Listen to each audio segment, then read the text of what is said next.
सारी मिल्क क्यों, सारी चीज़ की प्रोटीन खराब हो जाती है, पर हमें प्रोटीन थोड़ी चाहिए, हमें तो अमीनो एसिड चाहिए। डाइजेशन में क्या करते हैं, प्रोटीन जाता है ब्लड में कि अमीनो एसिड जाता है, तो हमें तो अमीनो एसिड चाहिए ना। तो प्रोटीन खराब हो जाए तो अमीनो एसिड बनाने के लिए उसका प्राइमरी स्ट्रक्चर तो वैसे भी टूटना है, तो खराब होने से क्या फर्क पड़ेगा, कुछ फर्क नहीं पड़ेगा। ठीक है, समझ में आया नहीं आया तो सुना करो ना क्लास में, उसने पूछा कल डाउट एक बच्चे ने, सुनते नहीं हो तुम लोग। तू बता क्या कहता हो, वो अलग अलग शेप बनेगी डेफिनेटली। हाँ हाँ ठीक है।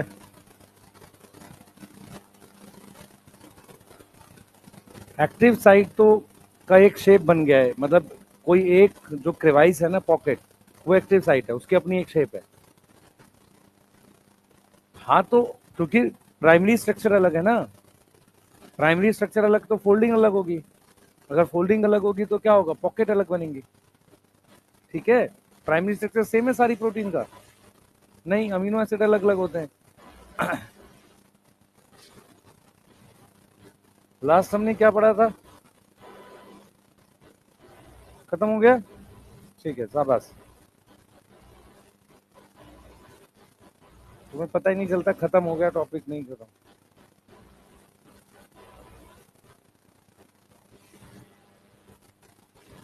हेडिंग डालो,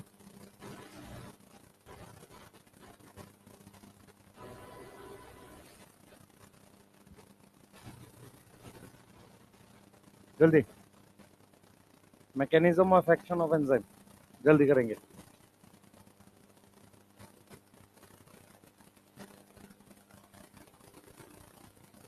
ठीक है स्टार्ट करते हैं, देखो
चालू करें, बताओ जल्दी।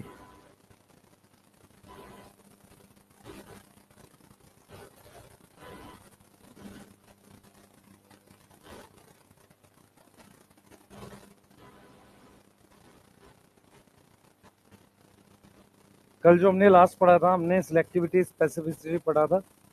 ठीक है, अभी हम लोग क्या पढ़ रहे हैं, mechanism of action of enzyme पढ़ रहे हैं। ठीक है, एंजाइम कैसे काम करता है सबसे पहले समझो ध्यान से। कुछ पॉइंट्स हैं जो आपको ध्यान रखने हैं। हमारे पास ये चीज सबस्ट्रेट है, ये चीज क्या है, सबस्ट्रेट है। तो हम लोग कैपिटल एस से लिखते हैं सबस्ट्रेट। सबस्ट्रेट का मतलब होता है रिएक्टेंट। क्या मतलब होता है, रिएक्टेंट। कैपिटल ई से लिखते हैं एंजाइम शॉर्ट में, और कैपिटल पी से लिखते हैं प्रोडक्ट। पहले तो ये हो गया। दूसरा, एक अजम्पशन और है जो आपको ध्यान रखनी है, कि सबस्ट्रेट का अमाउंट ज्यादा होता है, ज्यादा है किससे, मोर देन एंजाइम। एंजाइम के अमाउंट से सबस्ट्रेट का अमाउंट क्या होता है, ज्यादा होता है। मतलब सबस्ट्रेट का जो अमाउंट है वो एंजाइम के अमाउंट से ज्यादा होता है। मेरी बात समझो ध्यान से, सबस्ट्रेट का अमाउंट जो है एंजाइम के अमाउंट से ज्यादा होता है। ठीक है, क्लियर, सही है। अब जरा ध्यान से देखेंगे, सबस्ट्रेट जो है एंजाइम के पास आता है डिफ्यूजन से। कैसे आता है? डिफ्यूजन से। रिएक्शन कौन से मीडियम में हो रहा है, पानी में या गैस में? पानी में, ठीक है। तो आपने कैसे कैसे इसे सीखना, आपने ये सीखना है, ध्यान से सुनेंगे, कि हमारे पास ये सबस्ट्रेट है, ये एंजाइम है। सबस्ट्रेट का नंबर एंजाइम के नंबर से क्या होता है? ज़्यादा होता है। सबस्ट्रेट एंजाइम के पास हमेशा कैसे आता है? डिफ्यूजन से। कैसे आता है? डिफ्यूजन से। ये बात समझ में आ रही है? कैसे आता है? डिफ्यूजन से, ठीक है। तो हम ये लिखेंगे कि सबस्ट्रेट मूव करता है, move to enzyme by diffusion. कैसे मूव करता है? डिफ्यूजन से मूव करता है, ठीक है। क्लियर है? इसका मतलब ये है, इसका मतलब ये है कि सबस्ट्रेट एंड एंजाइम बाइंडिंग। भाई आप लोग टाइम पे नहीं आ सकते, मतलब बहुत प्रॉब्लम है यार ये चीज। Is by chance event. हमेशा लेट आते हैं आप लोग, पता नहीं क्यों। नहीं, तुम आए हो ना भाई, टाइम पे आए करो यार आप लोग। पता नहीं क्यों हैबिट ऐसी खराब है। 8 बजे क्लास है तो 8:15 आएंगे, 8:30 के तो 8:45 आएंगे।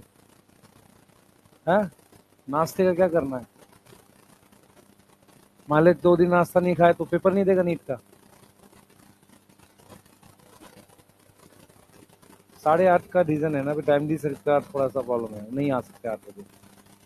उनको 2 घंटा लगता है खाली हाथ का ये बैंडेज वगैरह खोल के उसको ठीक करने में, तो फिर क्या हुआ? यूनिफॉर्म कर दिया, ठीक है। ऐसा नहीं कि कोई किसी को फायदा क्या होगा, मतलब हम लोग 8 बजे आ रहे हैं तो 8:30 में हमें क्या दिक्कत है, ठीक है। और कोई ऐसा नहीं। क्लियर है? हाँ ना, आप लोग के साथ कोई लाइब्रेरी वगैरह भी था, चेंज करा वो शायद, चेंज हुआ है। तो तुम्हें सोना थोड़ी है हमने।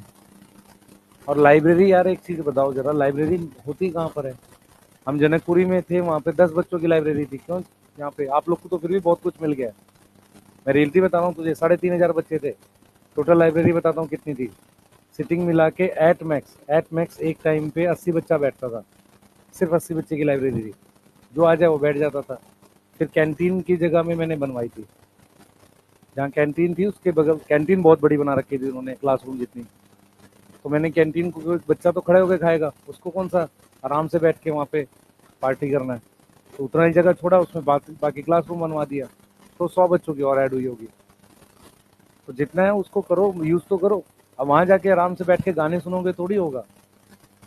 मैंने बहुत सुना है कि बच्चे उसका मिस यूज करते हैं, अपना वहीं बैठे रहते हैं बिना बात के। तो कम से कम चीजों का सही यूज करो, जितना आप लोग को मिल गया शायद ही किसी को मिलता है। आप पता कर लो अपने ऑफलाइन में आसपास में। जो सबसे ज्यादा क्या है, मैं बताता हूँ क्या करना चाहिए था। आप लोग को बाहर यहाँ से जाने नहीं देना चाहिए था, यहीं पे रखना चाहिए। जो नीचे चले के घूमने लगते हो ना, रोड पे जाके दूर तक घूम के आते हैं, देख के आते हैं कि रेड लाइट सही चल रही है कि खराब हो गया है। पता नहीं क्या लॉजिक है। कोई जंगल थोड़ी है, बैठ के पढ़ लिया करो ना। 4-5 महीने का टाइम रह गया है, ठीक है। आपको भी रियलाइज नहीं हो रहा है। आप अपने आसपास ऑफलाइन में पूछो कि किस तरह के टीचर्स हैं आपके आसपास, आपको सब पता चल जाएगा, ठीक है। टीचर्स हैं क्या है, क्या चीज़ें हैं, कई चीज़ें नहीं मिलती हैं, कोई सुनता भी नहीं है, पूछता भी। तो बहुत सारी चीज़ें हैं जो आपको दे दी गई थी।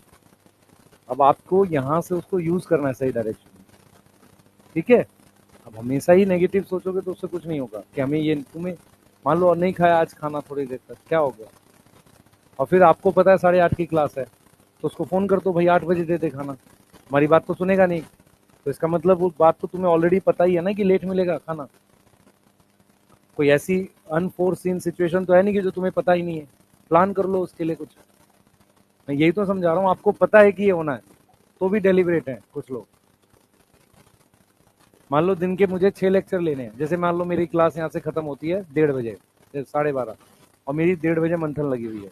मुझे पता है 15 मिनट का गैप है, तो उसकी पीपीटी मैंने कल रात में बनाई है। पीपीटी कैसे बना लूंगा मैं यहाँ से? मैं यहाँ से 12:30 छूटूंगा तो मैं 1 बजे से पहले घर पहुंचूंगा ही नहीं। 1:30 बजे क्लास है, तो कुछ खाते खाते भी 10 मिनट लग जाएगा। तो मैं पीपीटी बनाऊंगा कैसे? मुझे तो पता है ये बात ना, तो उसकी प्लानिंग मैं एक दिन पहले करूंगा ना। कि मैं 10 मिनट 20 मिनट लेट चालू करूं क्लास वहां पे? उसका कोई लॉजिक बताओ ना। मान लो 20 मिनट लेट चालू करूं, वो सिलेबस वैसे भी मुझे ही पढ़ाना, आपको थोड़ी पढ़ाना है। मैं यही तो समझाने की कोशिश कर रहा हूं आप लोगों को। लेट आना हैबिट की बात है ये, इसका उससे कुछ लेना देना नहीं है कि आप लोगों को मतलब उससे कोई फर्क पड़ता है या बेनिफिट होता है। आप क्या करते हो, आपको पता ही नहीं चलता वो 10 मिनट या 15 मिनट कैसे खराब हो जाते हैं सुबह। रील देख रहे हैं बिना बात के, या बैठ के सोच रहे हैं, पता नहीं क्या सोच लोगे 10 मिनट में तुम सुबह सुबह। या लेट उठ रहे, अभी उठ जाता हूँ 5 मिनट में, क्या सोलोगे 5 मिनट यार।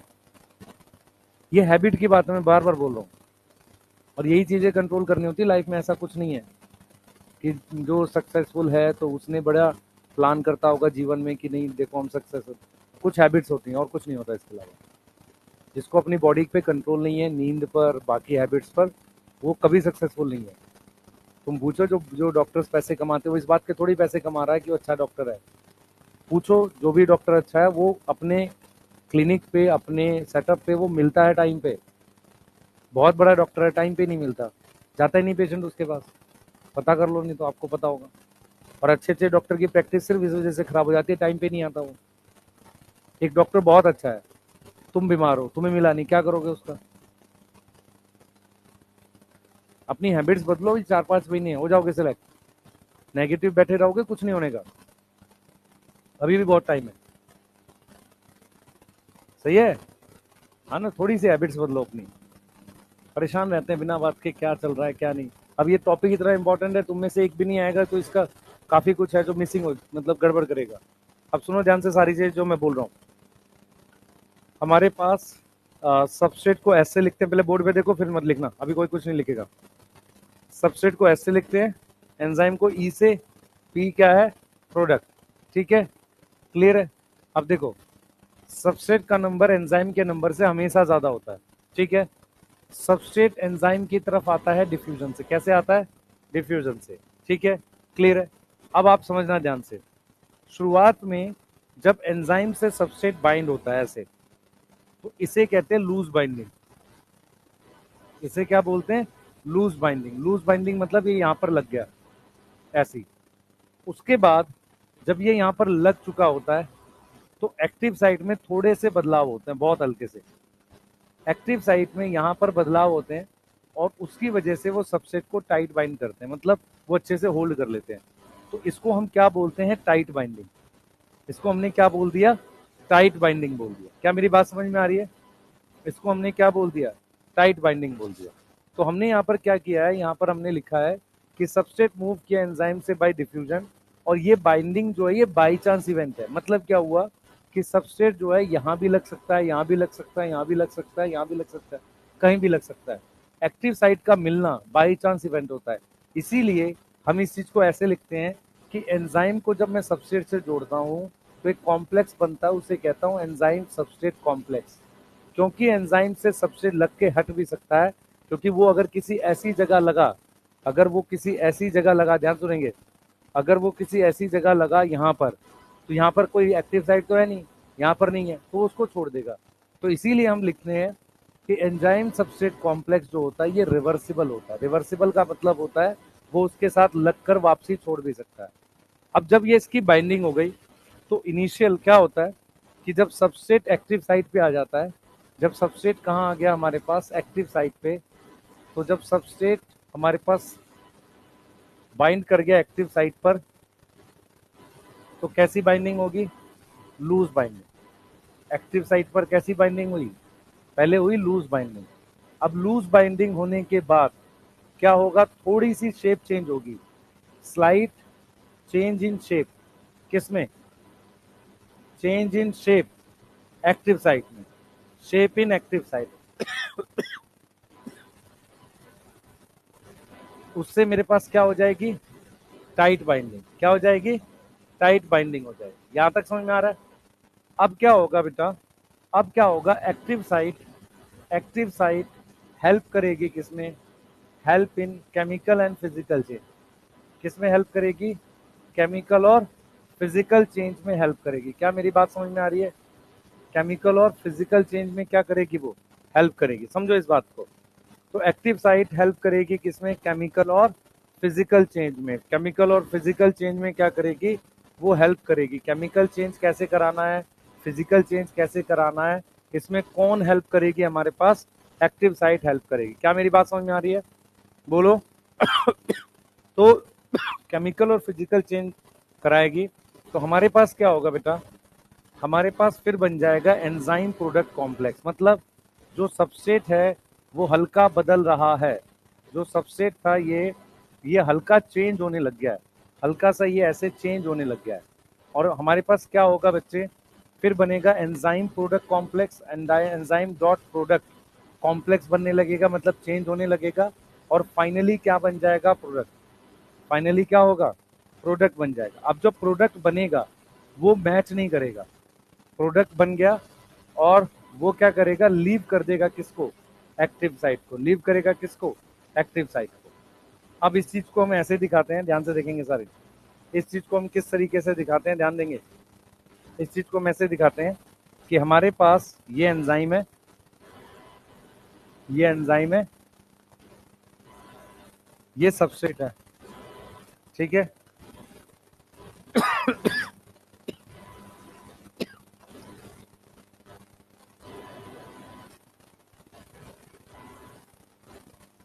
ये रहा हमारे पास सबस्ट्रेट, ये ठीक है। यहाँ पर फिर हमने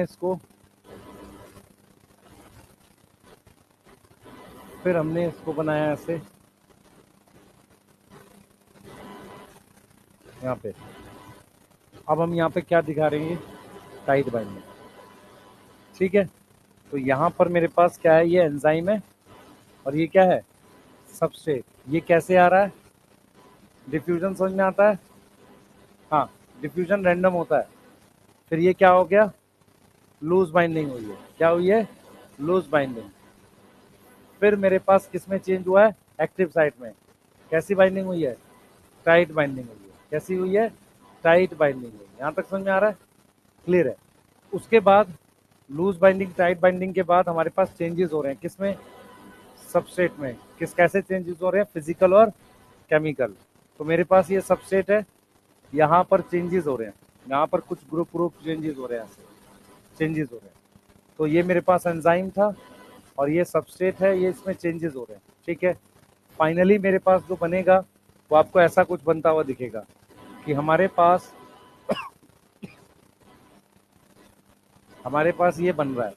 और फाइनली मेरे पास क्या होगा, ये प्रोडक्ट बन जाएगा जो उसमें फिट ही नहीं होगा। मतलब क्या हुआ, हमारे पास कुछ ऐसा प्रोडक्ट बन जाएगा, ये बन जाएगा जो इसमें फिट नहीं होगा फिर। तो ये जो चीज़ है ये यहाँ से फिर छोड़ के निकल जाएगी। तो ये मेरे पास प्रोडक्ट है, ये क्या है, एंजाइम। और एंजाइम खाली हो जाएगा फिर से रिएक्ट करने के लिए। ये इसकी साइकिल है, क्लियर। ये इसकी क्या है, साइकिल है। अब इसका रिएक्शन देखो कैसे लिखते हैं, एंजाइम के साथ सबस्ट्रेट जुड़ता है, ये रिएक्शन रिवर्सिबल है, इसको कह रहे हैं एंजाइम सबस्ट्रेट कॉम्प्लेक्स। फिर ये वाला इरिवर्सिबल है और फिर मेरे पास एंजाइम प्रोडक्ट बनता है, इसको कहते हैं ट्रांजिशन स्टेट। ये क्या है, enzyme substrate complex, yes, enzyme substrate complex. ये क्या है, एंजाइम प्रोडक्ट कॉम्प्लेक्स। मतलब ये वो स्टेजेस हैं जो ट्रांजिशन स्टेजेस है, मतलब बदल रहा है। इन दोनों को हम क्या बोलेंगे, ट्रांजिशन स्टेजेस। ट्रांजिशन स्टेजेस का बात समझ में आ रही है, इनको हम क्या बोल रहे हैं, ट्रांजिशन स्टेजेस। फिर देखो बोर्ड पे मैं क्या समझा रहा हूँ, मैं कह रहा हूँ सबस्ट्रेट एंजाइम तक आएगा डिफ्यूजन से। अब मेरी बात सुनेंगे ध्यान से, जब हम कभी तापमान बढ़ाते हैं, टेम्परेचर बढ़ाते हैं, तो रिएक्शन का रेट क्यों बढ़ता है, क्योंकि रेट ऑफ डिफ्यूजन बढ़ता है। समझ में आ रहा है, टेम्परेचर बढ़ाने से क्या बढ़ेगा, रेट ऑफ डिफ्यूजन। अगर जितना हाई टेम्परेचर होगा डिफ्यूजन फास्ट होगा, लेकिन बहुत हाई टेम्परेचर पे एंजाइम खराब हो जाएगा। समझ में आ रहा है, ये क्लियर है, ये सेंस बना रहा है। मान लो अगर मैं कोई चीज लो टेम्परेचर पे स्टोर करता हूं तो एंजाइम क्यों काम नहीं करता, क्योंकि डिफ्यूजन कम हो गया है। समझ में आ गया। जैसे हम लोग फ्रिज में खाना रखते हैं, फ्रिज में खाना 2 दिन तक, 1 दिन तक चल पाता है क्योंकि रेट ऑफ डिफ्यूजन स्लो है सबस्ट्रेट का। तो जो बैक्टीरिया के एंजाइम है, फंजाई के एंजाइम है, वो काम नहीं कर पा रहे हैं। अरे समझ में आ रहा है मैं क्या बोल रहा हूँ, ठीक है। हाई टेम्परेचर पर डिफ्यूजन बढ़ता है, कोई दिक्कत नहीं है, लेकिन जब बहुत हाई हो जाएगा तो एंजाइम खराब हो जाएगा। सही है, बोलो, यहां तक समझ में आ रहा है? अब आगे की बात आ जाओ। हमारे पास चेंजेस किस में हो रहे हैं? टाइम बाइंडिंग में चेंज किस में हो रहा है? एक्टिव साइट में। चेंज किस में हो रहा है? एक्टिव साइट में। ये चीज समझ में आ रही है? उसके बाद हम ये देख रहे हैं कि पूरा साइकिल कैसे चल रही है, कि पहले लूज बाइंडिंग, टाइट बाइंडिंग, अब यहाँ क्या हो रहा है? चेंज इन, हाँ, चेंज इन सबस्ट्रेट हो रहा है। उससे मेरे पास इसको बोल दिया है प्रोडक्ट कॉम्प्लेक्स, तो इसके लिए हमने बोल दिया एंजाइम प्रोडक्ट कॉम्प्लेक्स। यस, और ये दोनों क्या है? एंजाइम सबस्ट्रेट कॉम्प्लेक्स है। क्या रिवर्सिबल है? प्रोडक्ट और सबस्ट्रेट, सबस्ट्रेट कॉम्प्लेक्स है। कई बार हम देखते हैं कि बहुत सारे लोग दोनों तरफ एरो लगा, ऐसा नहीं होता है। एक्चुअल में सिर्फ ये वाला रिवर्सिबल है, क्योंकि सबस्ट्रेट का पता नहीं, डिफ्यूजन से यहाँ भी आके लग सकता है, तो उसको छोड़ के हटना ही पड़ेगा। समझ में आया?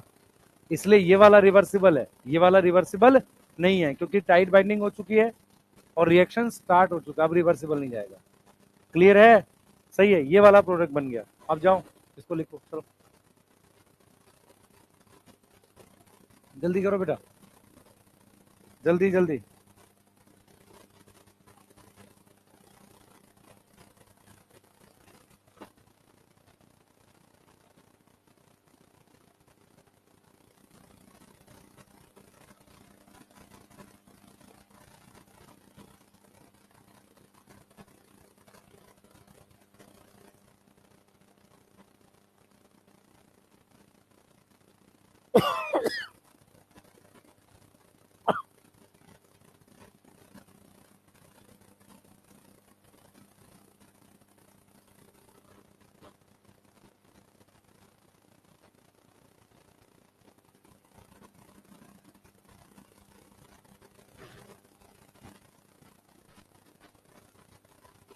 हम्म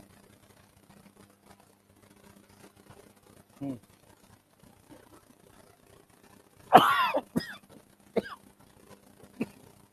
दोबारा बोल, हाँ हाँ।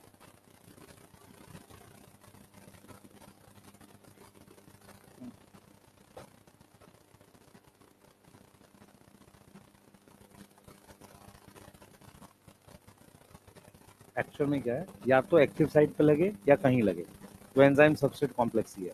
एंजाइम प्रोडक्ट कॉम्प्लेक्स तब होता है जब सबस्ट्रेट में कुछ बदलाव हो चुके होते हैं। हाँ, चेंजेस स्टार्ट हो चुके होते हैं पर अभी हुए नहीं होते पूरी तरीके से। जब पूरी तरीके से बन जाएगा तो छोड़ के हट जाएगा।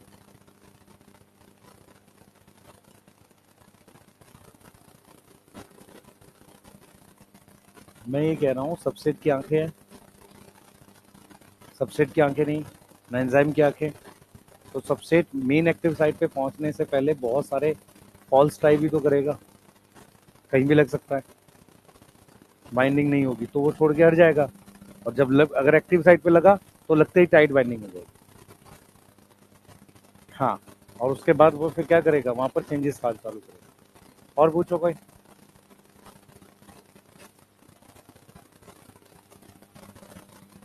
एक एंजाइम कितना प्रोडक्ट बनता है? Depending on turnover number. Turnover number क्या था? कितना सबसेट प्रोडक्ट में कन्वर्ट होता है। एक एंजाइम कितना भी प्रोडक्ट बना सकता है, खराब नहीं होगा जब तक। खराब नहीं होने का क्या मतलब है? उसकी शेप खराब ना हो। सही है? हाँ, आपके घर में एक बर्तन कितना खाना बनाने के लिए यूज हो सकता है? जब तक बर्तन खराब ना हो जाए या चोरी ना हो जाए, बगल वाला ले जाए, है ना। बगल वाले को प्लेट दे दो, कटोरी लौटाई नहीं, कुछ दिन बाद तुम उसके घर जाते हो और सारी कटोरी बटोर के लाते हो, नहीं? फिर वो बताता है कि तुमने भी थाली रखी हुई है हमारी, कब लौटाओगे, है ना। हाँ, फिर लोग क्या करते हैं, उस पर नेल पॉलिश से नाम लिख देते हैं पीछे, नहीं? हाँ, चलो, है, हाँ, नाम लिखा हुआ है पीछे, ठीक। हाँ, क्या पूछ रहा है?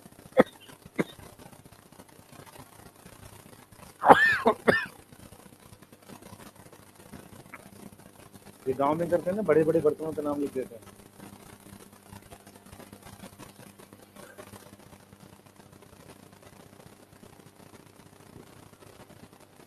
हाँ, टेंट वाले की बात कर रहा हूँ।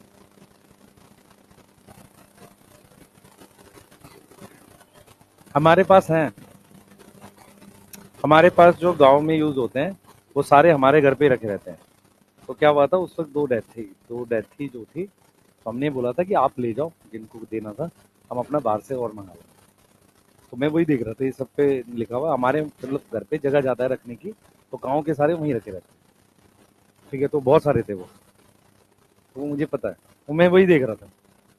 मैं कहा नाम वाम लिखा हुआ है सब पे है। हाँ, नहीं तो लोग लौटाते नहीं है।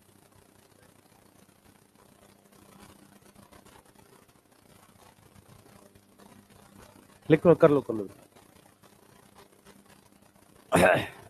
चलें आगे।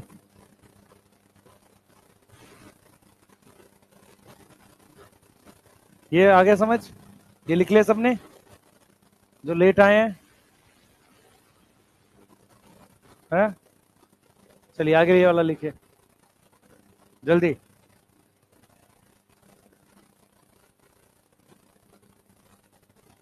है, है।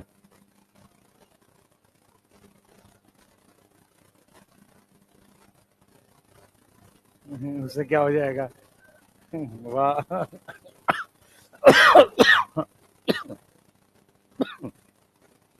उसे ऑटो वाला डिस्काउंट दे देगा नहीं है? तो में से एक आदि इस चक्कर में पिट पिटा जाता होगा नहीं कि मैं मेडिकल की तैयारी कर रहा हूँ, बस वाला एक चाटा मारेगा कि चुपचाप बैठ जा साइड में, है ना? तुम लोग कहते हो थोड़ी रिस्पेक्ट दे, मैं मेडिकल की तैयारी कर रहा हूँ, है ना? तो रिस्पेक्ट में वो एक झापड़ मार देते हो, बैठ जाओ चुपचाप जहाँ जगह मिल रही है। फिर अभी कुछ नहीं मिलेगा, रिस्पेक्ट रिस्पेक्ट तो इवन डॉक्टर बन के भी नहीं मिलेगी जल्दी। ठीक है, रिस्पेक्ट जब आएगी जब पैसे कमा रहे होगे उससे।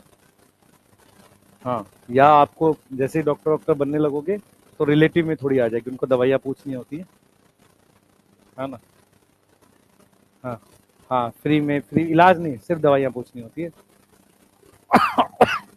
और दूसरा, किसी को दिखाना हो तो पर्ची बनवाने के लिए, और तुम किसी काम के नहीं रहोगे रिलेटिव के। ठीक है।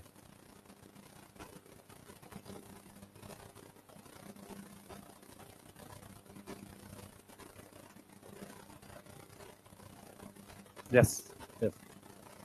एक्चुअल में क्या है, चेंज ना हो ऐसा पॉसिबल ही नहीं है कि अगर एक्टिव साइट, रुक जा भाई, एक मिनट रुको। सबस्ट्रेट अगर एंजाइम पर लगा है तो चेंज जरूर होगा, क्योंकि टाइट बाइंडिंग करके उसने चेंजेस चालू कर दिया। अगर वो कहीं और लगा है तो अपने आप हट जाएगा। ठीक है। अगर टाइट बाइंडिंग हो गई तो चेंजेस होंगे। और ऐसा नहीं कि एक स्टेज है, बहुत सारी ट्रांजिशनल स्टेज बनती है।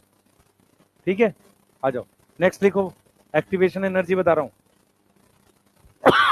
हाँ,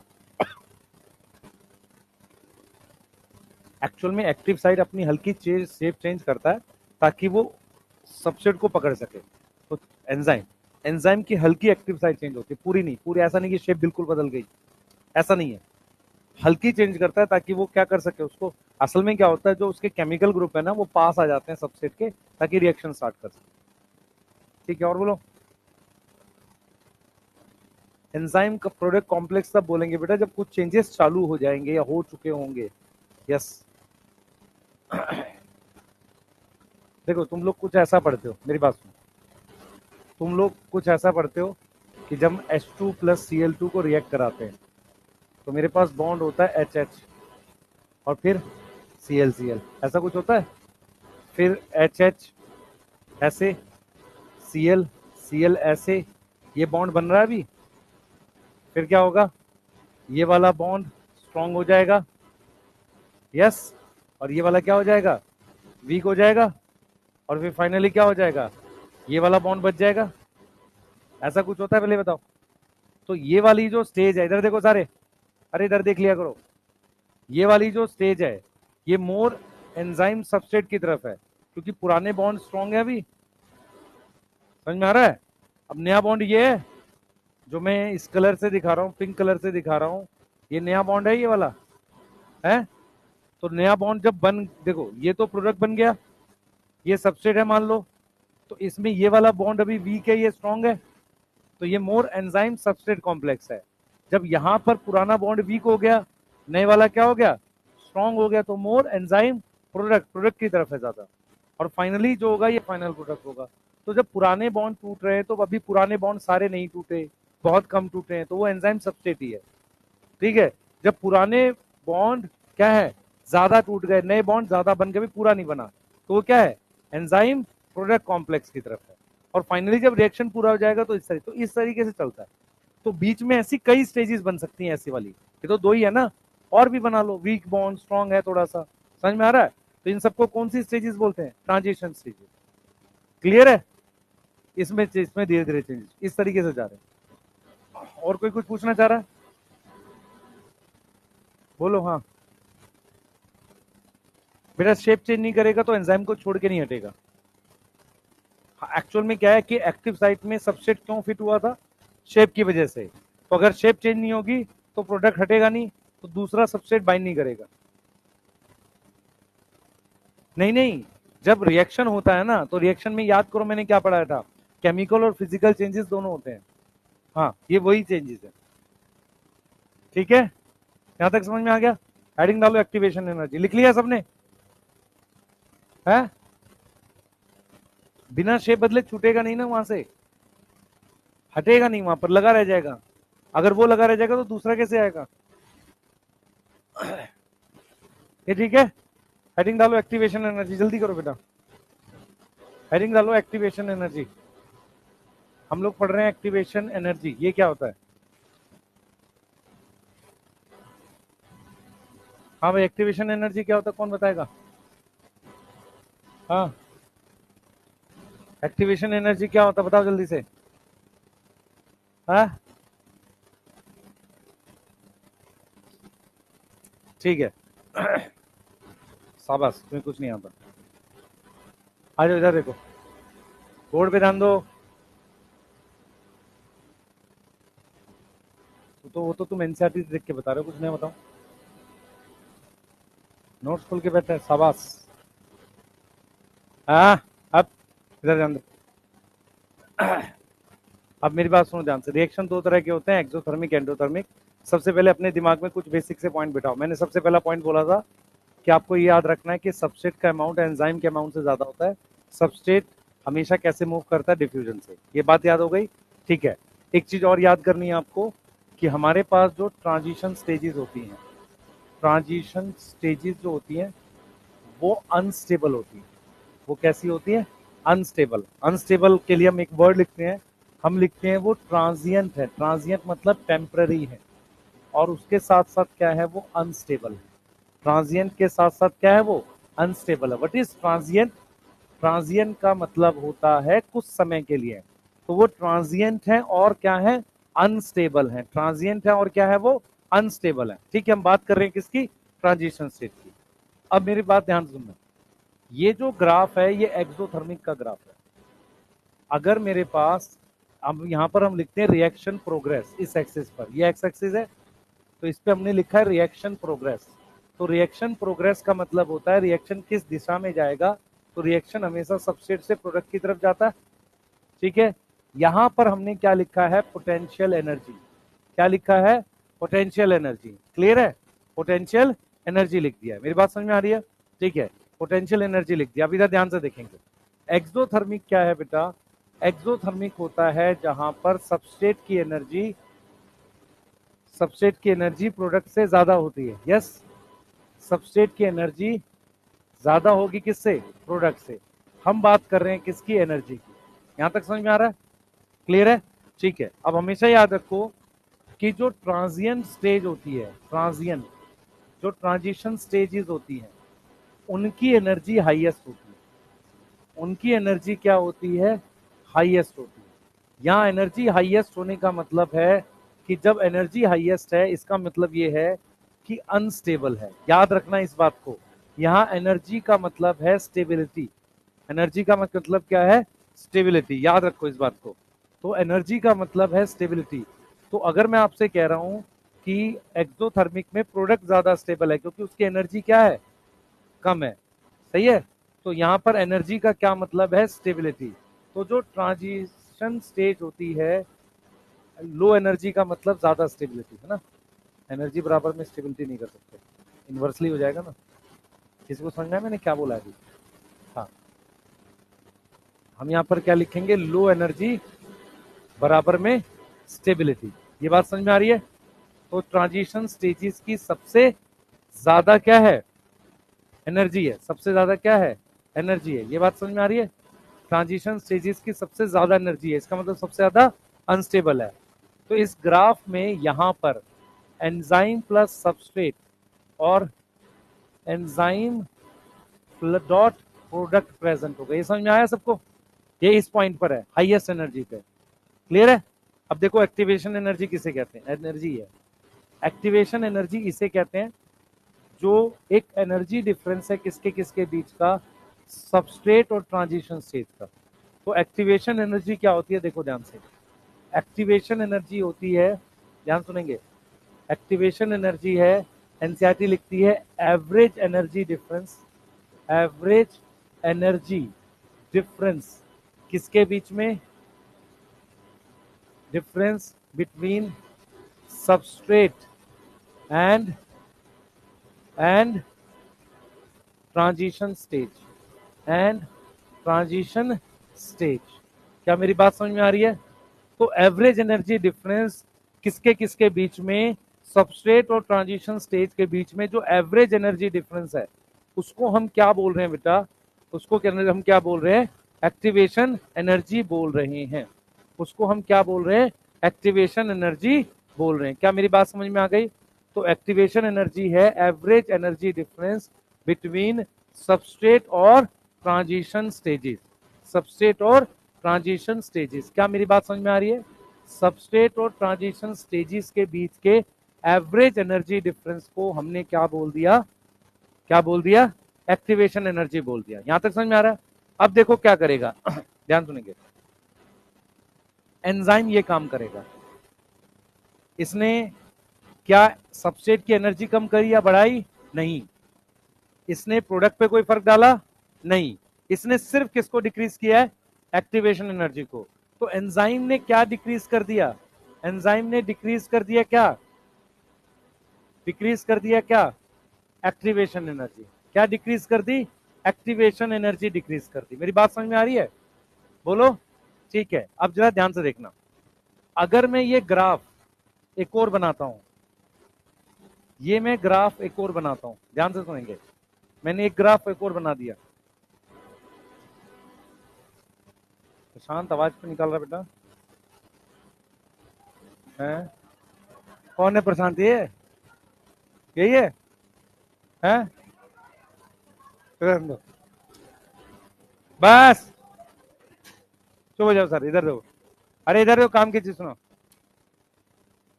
कम बोला कर इसलिए, ठीक है? इधर देखो, सबसे ज्यादा बोलता है तू, इधर देखो, इसमें और इसमें फर्क समझ में आ रहा है? ये एंडोथर्मिक है, सही है? इसमें भी आपको कई बार क्या होता है, देखो ध्यान सुना, इसका जो ग्राफ है वो ऐसे बनेगा, तो इसकी एक्टिवेशन एनर्जी ज्यादा आ रही है, क्योंकि एक्टिवेशन एनर्जी की डेफिनेशन क्या है, सबस्ट्रेट और ट्रांजिशन स्टेज में। तो यहां ट्रांजिशन स्टेज आ जाएगी, सही है, और यहां पर क्या आ जाएगी, ऐसे लिख दिया देखो। तो ये एक्टिवेशन एनर्जी है, और इसमें ये एक्टिवेशन एनर्जी को ऐसे कर देगा यहां पर। तो हमें क्या ध्यान रखना है, समझो ध्यान से क्या है, अगर आप ध्यान से देखो ये वाला रिएक्शन क्या है, एंडोथर्मिक है। अच्छा, एंडोथर्मिक में आप समझो ध्यान से, एक्टिवेशन एनर्जी ज्यादा है किसके कंपैरिजन में, एक्टिवेशन एनर्जी ज्यादा है किसके कंपैरिजन में, मोर देन एक्सोथर्मिक। और ये लॉजिकल भी है, सोचो खुद से भाई, एक्सोथर्मिक में कम एनर्जी देनी पड़ेगी एज कंपेयर टू एंडोथर्मिक। समझ में आ रहा है? आप ग्राफ से भी देख लो इसको, सबस्ट्रेट और इस ट्रांजिशन स्टेज के बीच की एनर्जी का एक गैप बड़ा है, वहां पर गैप छोटा है, तो एक्टिवेशन एनर्जी मोर देन क्या है, एक्सोथर्मिक है। यस। अच्छा, अगर मैं इसको ऐसे बनाऊं, इसमें एनर्जी वाइज लिखूं, तो देखो मैं क्या लिखूंगा, मैं इसको ऐसे लिखूंगा, इस वाले को मैं लिखूंगा कि मेरे पास एंजाइम डॉट सबस्ट्रेट की एनर्जी और ये एनर्जी दोनों लगभग मान लो बराबर है, इनमें कुछ डिफरेंस हो सकता हो, लेकिन फिर आ जाएगी मेरे पास सबस्ट्रेट की एनर्जी, फिर प्रोडक्ट की एनर्जी आ जाएगी। यहां पर कैसे लिखूंगा, enzyme dot substrate, enzyme dot product, उसके बाद प्रोडक्ट की एनर्जी और सबस्ट्रेट की। ये सोच पा रहे हो, ये देख पा रहे हो? ठीक है, ये पूरा जो पेज पे लिखा हुआ है इसी से क्वेश्चन आएंगे। और देखो क्वेश्चन कैसे कैसे पूछेगा, देखो क्या क्या स्टेटमेंट देगा। वो स्टेटमेंट पहली देगा क्या, कि एक्टिवेशन एनर्जी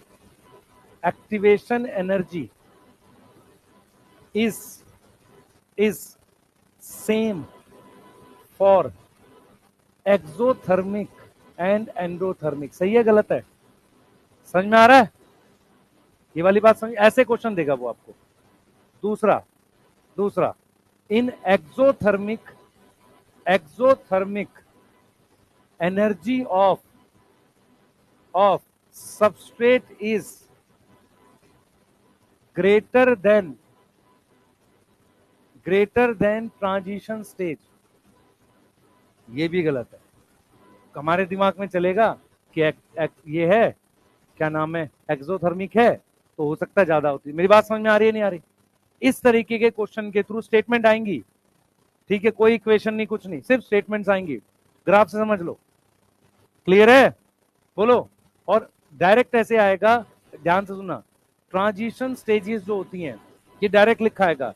ट्रांजिशन स्टेजेस जो होती हैं वो बहुत सारी हो सकती हैं, कैन बी मैनी, बहुत सारी हो सकती हैं। ऐसा नहीं कि ये तो मैं दो ही लिख रहा हूं ना, बीच में तो कई स्टेजेस बनेंगी, बहुत सारे चेंजेस होंगे, कैन बी मेनी। और वो ट्रांजिएंट होती हैं, अनस्टेबल होती हैं, और उनकी एनर्जी क्या होती है, हाई होती है।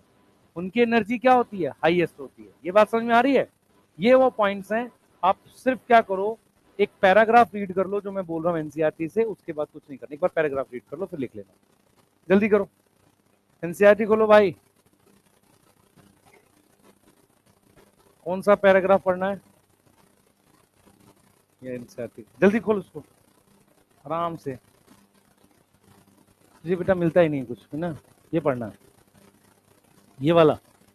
ये पेज 114 पे जो दे रखा ना, टू अंडरस्टैंड द, हाँ वाला पढ़ो।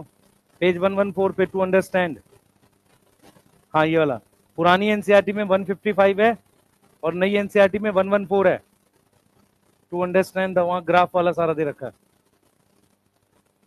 पढ़ो।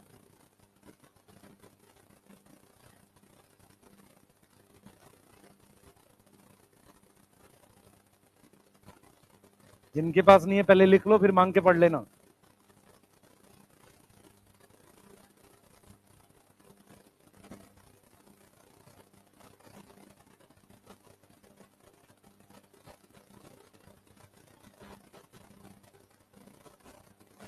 ये ये ये है एंजाइम कैटलाइज रिएक्शन का। ये इसको किसने कराया है? एंजाइम ने कराया है। ठीक है? एंजाइम क्या कर रहा है, एक्टिवेशन एनर्जी घटा रहा है, तो घटी नहीं? वो देख, हाइट कम होगी ना ग्राफ की। ठीक है,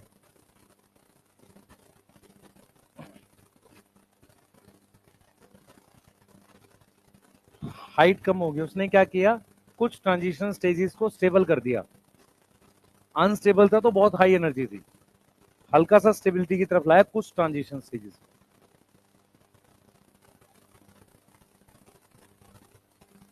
ऐसा कुछ नहीं है, आपको सिर्फ याद रखना है सारी ट्रांजिशन स्टेजेस जो है उनकी एनर्जी ज्यादा होती है। हम किसी ट्रांजिशन स्टेट को पिन पॉइंट कर ही नहीं सकते, हमारे सिलेबस में नहीं है। ठीक है, अगर फॉरवर्ड जाना होगा तो डेफिनेटली प्रोडक्ट वाला ज्यादा स्टेबल है, नहीं तो बनेगा नहीं। हाँ, इसलिए कह रहा हूँ उसमें एक्सेस सोचने की आवश्यकता नहीं है। ये एट मैक्स लेवल है, इससे ज्यादा वो ना पूछेगा ना टीचर को आता है। ठीक है, बना लो जल्दी से।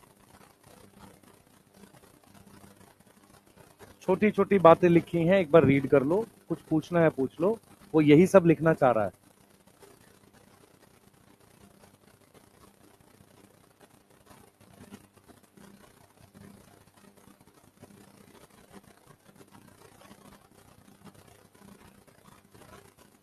बेटा ये पहला वाला विदाउट एंजाइम है, हाँ ये विदाउट एंजाइम है भाई। विदाउट एंजाइम तो और मुश्किल है रिएक्शन, इसीलिए एक्टिवेशन एनर्जी ज्यादा होगी। अब विदाउट एंजाइम कार्बोनिक एसिड जो है वो 200 मॉलिक्यूल बनाता है 1 घंटे में, विद एंजाइम वो 6 लाख बनाता है 1 सेकंड में। तो इसका मतलब एंजाइम होने से एक्टिवेशन एनर्जी घटेगी। सबस्ट्रेट और प्रोडक्ट से एक्टिवेशन एनर्जी घटने का मतलब है जल्दी बनना प्रोडक्ट। ठीक है, कुछ समझ में आ रहा है किसी को? हाँ, अनस्टेबल है, ट्रांजिशन स्टेज है भाई वो, स्टेबल कैसे हो गया? तो क्या दिख रहा है? ये स्टेज है। शाबाश, आज को तो पता ही नहीं है, पूछना है ये। ट्रांजिशन स्टेज की बात हो रही है। हाँ, क्या एक्स पे रिएक्शन प्रोग्रेस, रिएक्शन कैसे जाता है? सबस्ट्रेट से प्रोडक्ट की तरफ जाता है। हाँ, तो इसलिए ग्राफ सबस्ट्रेट से प्रोडक्ट है। ठीक है, और यही ग्राफ अगर मैं प्रोडक्ट से सबस्ट्रेट बनाऊंगा तो उल्टा बन जाएगा। अरे भाई, मैं इसमें यहाँ पे प्रोडक्ट से सबस्ट्रेट कर दूं तो एक्सोथर्मिक वाला एंडो हो जाएगा, एंडो वाला एक्सो हो जाएगा।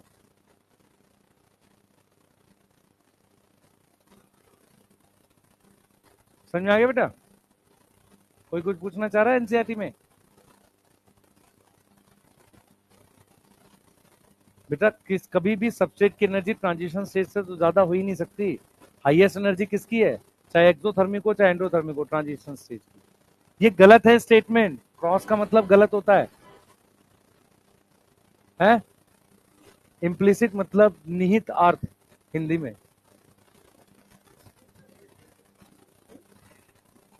जैसे हमने तुम्हें गधा बोला तो तुम गधे, रियल में गधे थोड़ी हो, तुम बेवकूफ हो। तो उसमें छुपा हुआ मीनिंग क्या है? निहित अर्थ का मतलब होता है उसमें छुपा हुआ मीनिंग। ठीक है, इम्प्लिसिट बहुत यूज करता है बायो में वो। ये इम्प्लिसिट उसने लिविंग वर्ल्ड के पहले उसमें लिखा हुआ है पेज पे कि जिंदा रहने का इम्प्लिसिट मीनिंग है। इम्प्लिसिट मतलब होता है छुपा हुआ मीनिंग या उसके अंदर की बात।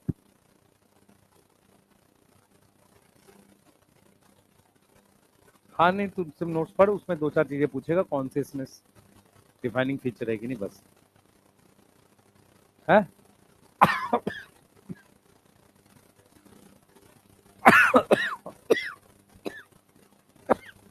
जल्दी करो, लिखो अब।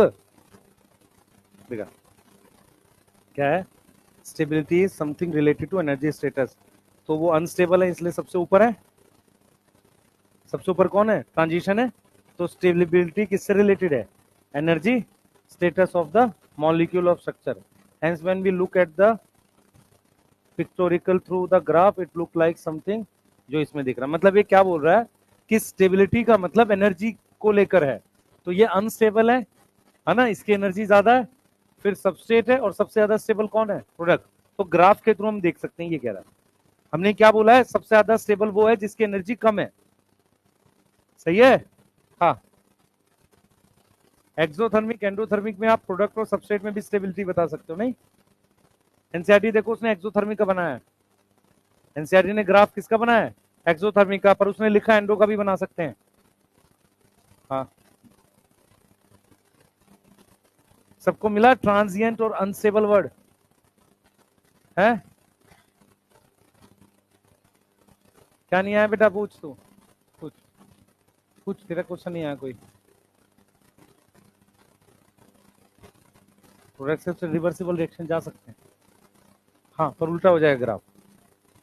मान ली कोई रिएक्शन फॉरवर्ड डायरेक्शन में एक्सो है तो बैकवर्ड डायरेक्शन में क्या होगा? एंडो होगा। सही है? तो जो हमने ग्राफ यहाँ से ऐसे बनाया है, जब प्रोडक्ट से सबसेट जाएंगे तो फिर नीचे से ऊपर के ऐसे बनेगा। मतलब जो ग्राफ हमने ऐसे बनाया है, मान लीजिए ऐसे बनाया हमने कोई ग्राफ, अगर हमने सबसेट से प्रोडक्ट लिख के ऐसे बनाया है, तो अगर मैं प्रोडक्ट से सबसेट लिखूंगा तो नीचे से ऊपर बनाऊंगा फिर उससे, क्योंकि अभी ये एक्सो है। सही है? और फिर जब प्रोडक्ट से सबसेट लिखूंगा तो क्या हो जाएगा? वो एंडो हो जाएगा, नीचे वाला हो जाएगा। मैं सिर्फ आपको ये समझा रहा हूँ कि एक रिएक्शन एक डायरेक्शन में एक्सोथर्मिक है तो अपोजिट डायरेक्शन में एंडोथर्मिक होगा ना, तो बना कैसे भी ले ग्राफ में कुछ नहीं है। ठीक है, बनाओ जल्दी से।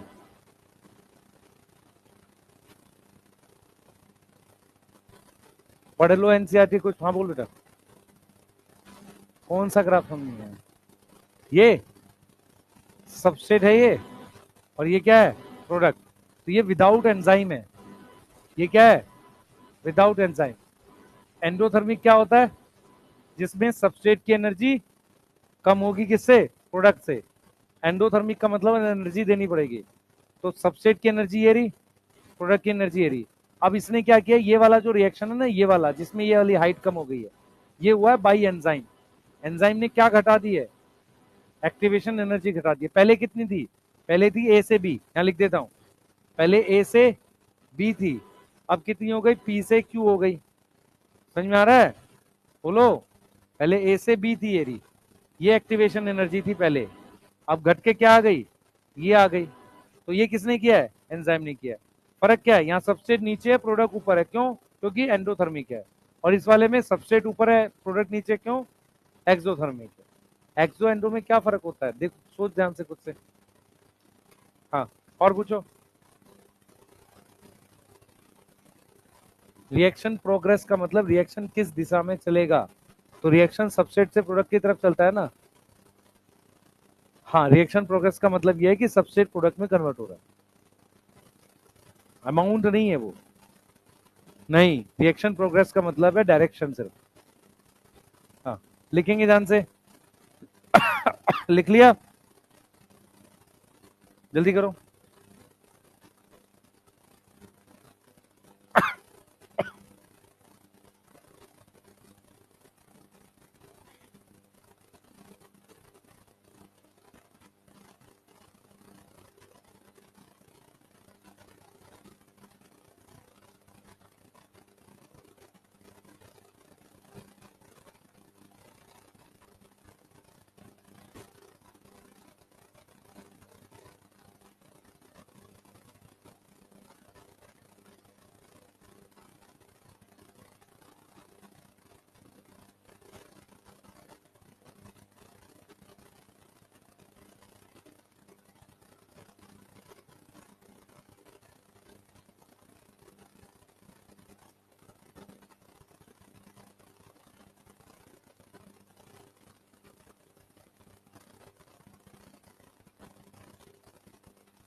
फॉरवर्ड, स्पॉन्टेनियस का मतलब होता है फॉरवर्ड डायरेक्शन। तो इतने दिन से क्या केमिस्ट्री पढ़ते हो यार? हैं?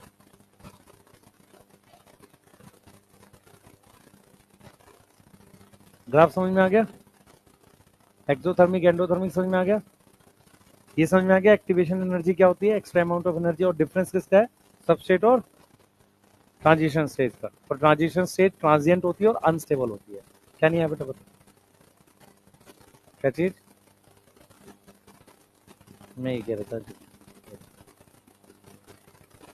स्टेबिलिटी ये हो गया, रिलेटेड टू एनर्जी हो गया। दूसरा, ये ट्रांजिशन स्टेज के लिए लिखा हुआ है, Y axis represent the potential energy, और एक्स एक्सिस में क्या है? Reaction progress, progression of the structural transformation. मतलब जैसे अगर लिखा हुआ है वाई एक्सिस पे लिखा हुआ है structural transform sorry, x axis पे लिखा हुआ है रिएक्शन प्रोग्रेस, मतलब स्ट्रक्चरल ट्रांसफॉर्मेशन। मतलब सबस्ट्रेट में कुछ स्ट्रक्चर बदलेगा तभी प्रोडक्ट बनेगा।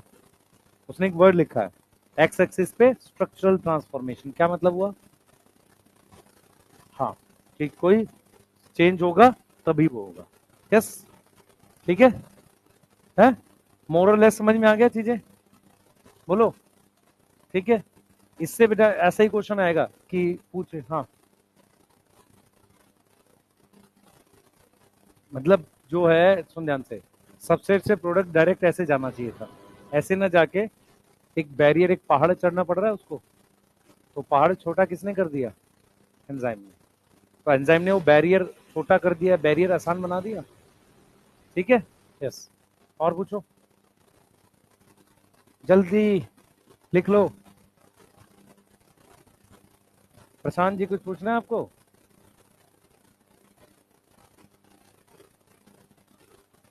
कम बोलना बेटा ना। हाँ, समझ दोनों को नहीं आता, तुम दोनों को, है ना? हाँ। और ये समझ रहे हैं कि बहुत समझ आ रहा है, नहीं? असली समझ आएगी 4 मई को, है सब समझ जाएंगे। तुम कुछ नहीं समझ आ रहा था।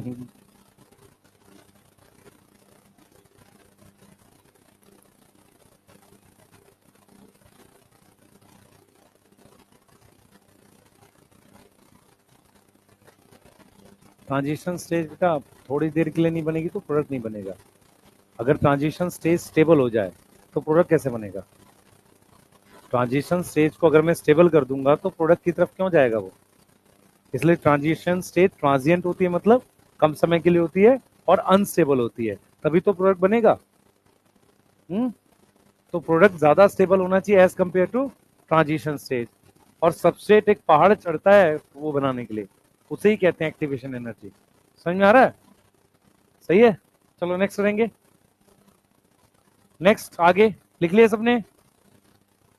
आ जाओ, लिख लिया भाई, एनसीईआरटी पढ़ ले, पढ़ लिए हैं?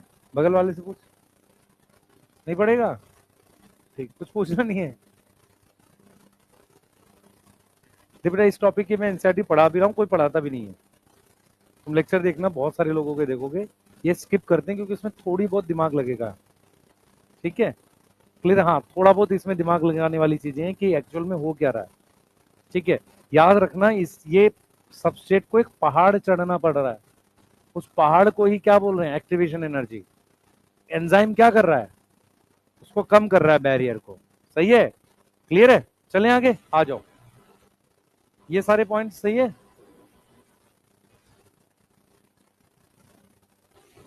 ये लिख लिया?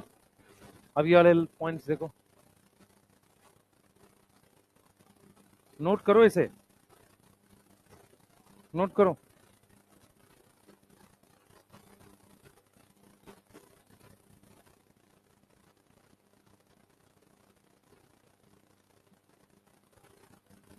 बेटा पूछ क्या हो, क्या नहीं है?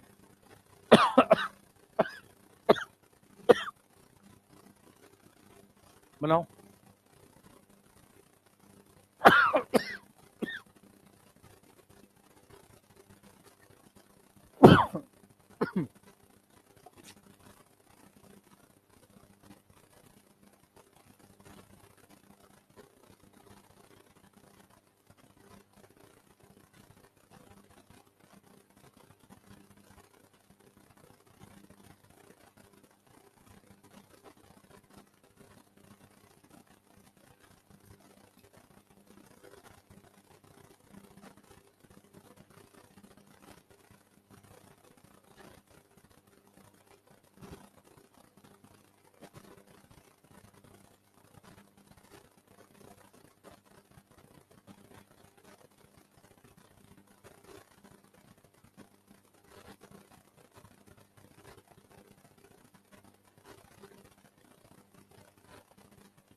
लिख ले बेटा।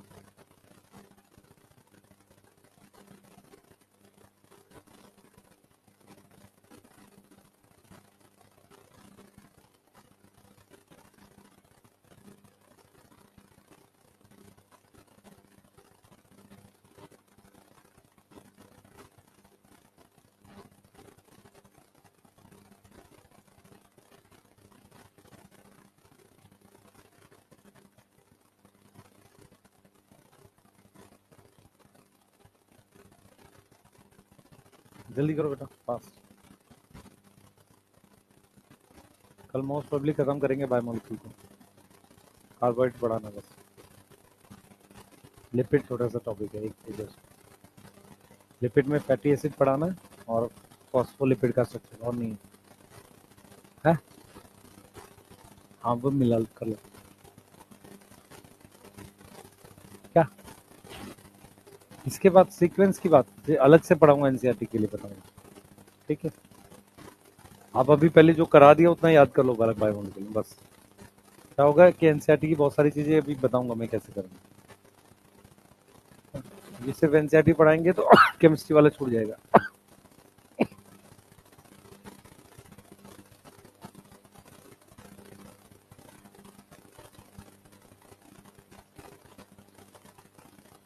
देख लिया।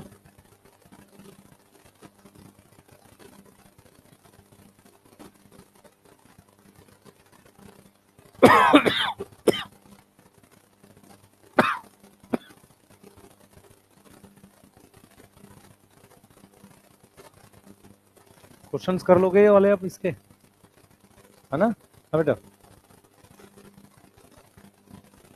भाई बनाए नहीं।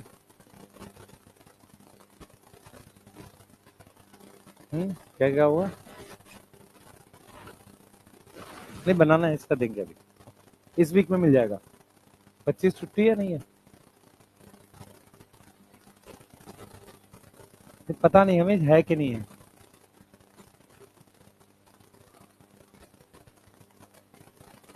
भास्कर क्या हुआ? क्यों, क्या करेगा? क्या करेगा? जिसको क्रिसमस मनाना है सामने मना लेंगे बेटा। न्यू ईयर की भी शायद ना दें, न्यू ईयर की नहीं देंगे छुट्टी। मान ले न्यू ईयर पे हो सकता है मैं यहाँ पे हूँ तो फिर छुट्टी नहीं दूंगा मैं। हाँ, क्या करोगे न्यू ईयर तुम्हारा? बस अब क्यों बहस कर रहा है भाई? मत परेशान हो इधर। तुम लोग को पूछ कौन रहा है तुमसे कि तुम्हें छुट्टी मिलनी चाहिए नहीं है? मैं तो ये पूछ रहा हूँ, उसमें दिया है प्लानर में, बस तुमसे कोई नहीं पूछ रहा। ठीक है?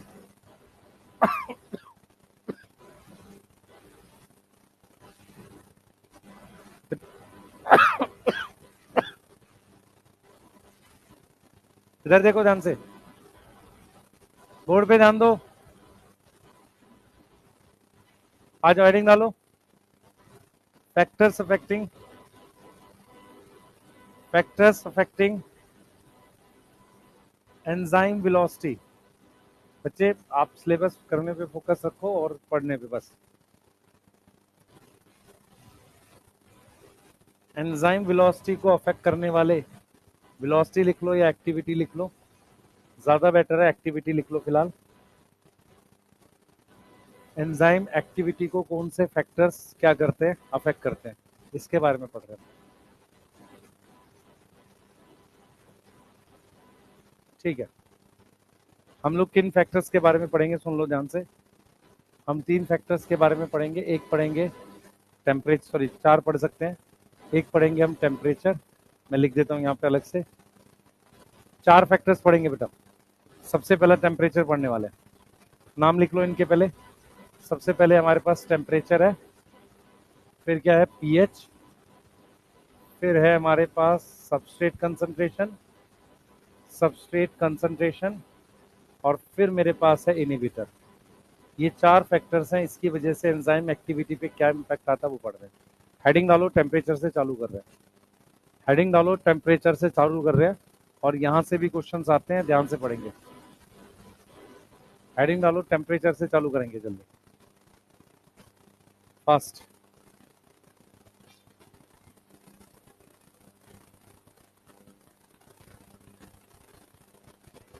जल्दी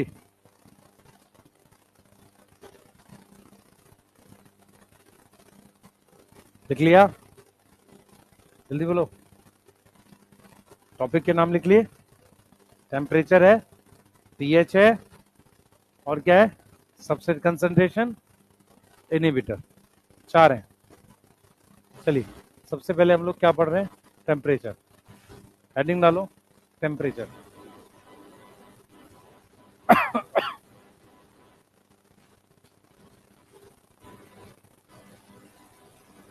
एक ग्राफ से चालू करेंगे।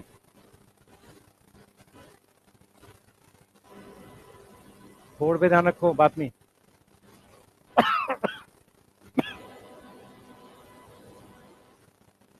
इधर देखेंगे सारे, यहां पर इस एक्सिस पर लिख रहे हैं टेम्परेचर, ऐसे एक्स एक्सिस पे, और इधर लिख रहे हैं एंजाइम एक्टिविटी।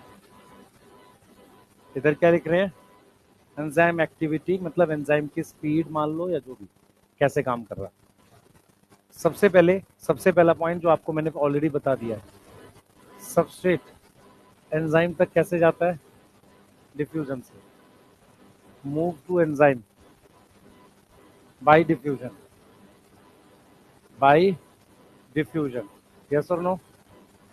पहला पॉइंट ये हो गया। दूसरा पॉइंट ध्यान से सुनेंगे, ये पहला पॉइंट हो गया। टेम्परेचर बढ़ाने से डिफ्यूजन बढ़ेगा घटेगा, बढ़ेगा। तो increase in temperature, increase in temperature क्या इंक्रीज करेगा, इंक्रीज डिफ्यूजन। यस, डिफ्यूजन किसका, एंजाइम का, सबस्ट्रेट का, सबस्ट्रेट का। समझ में आ रहा है। उससे क्या होगा, एंजाइम एक्टिविटी इंक्रीज होगी, एंजाइम एक्टिविटी क्या होगी, इंक्रीज होगी। यहां तक कोई डाउट है किसी को।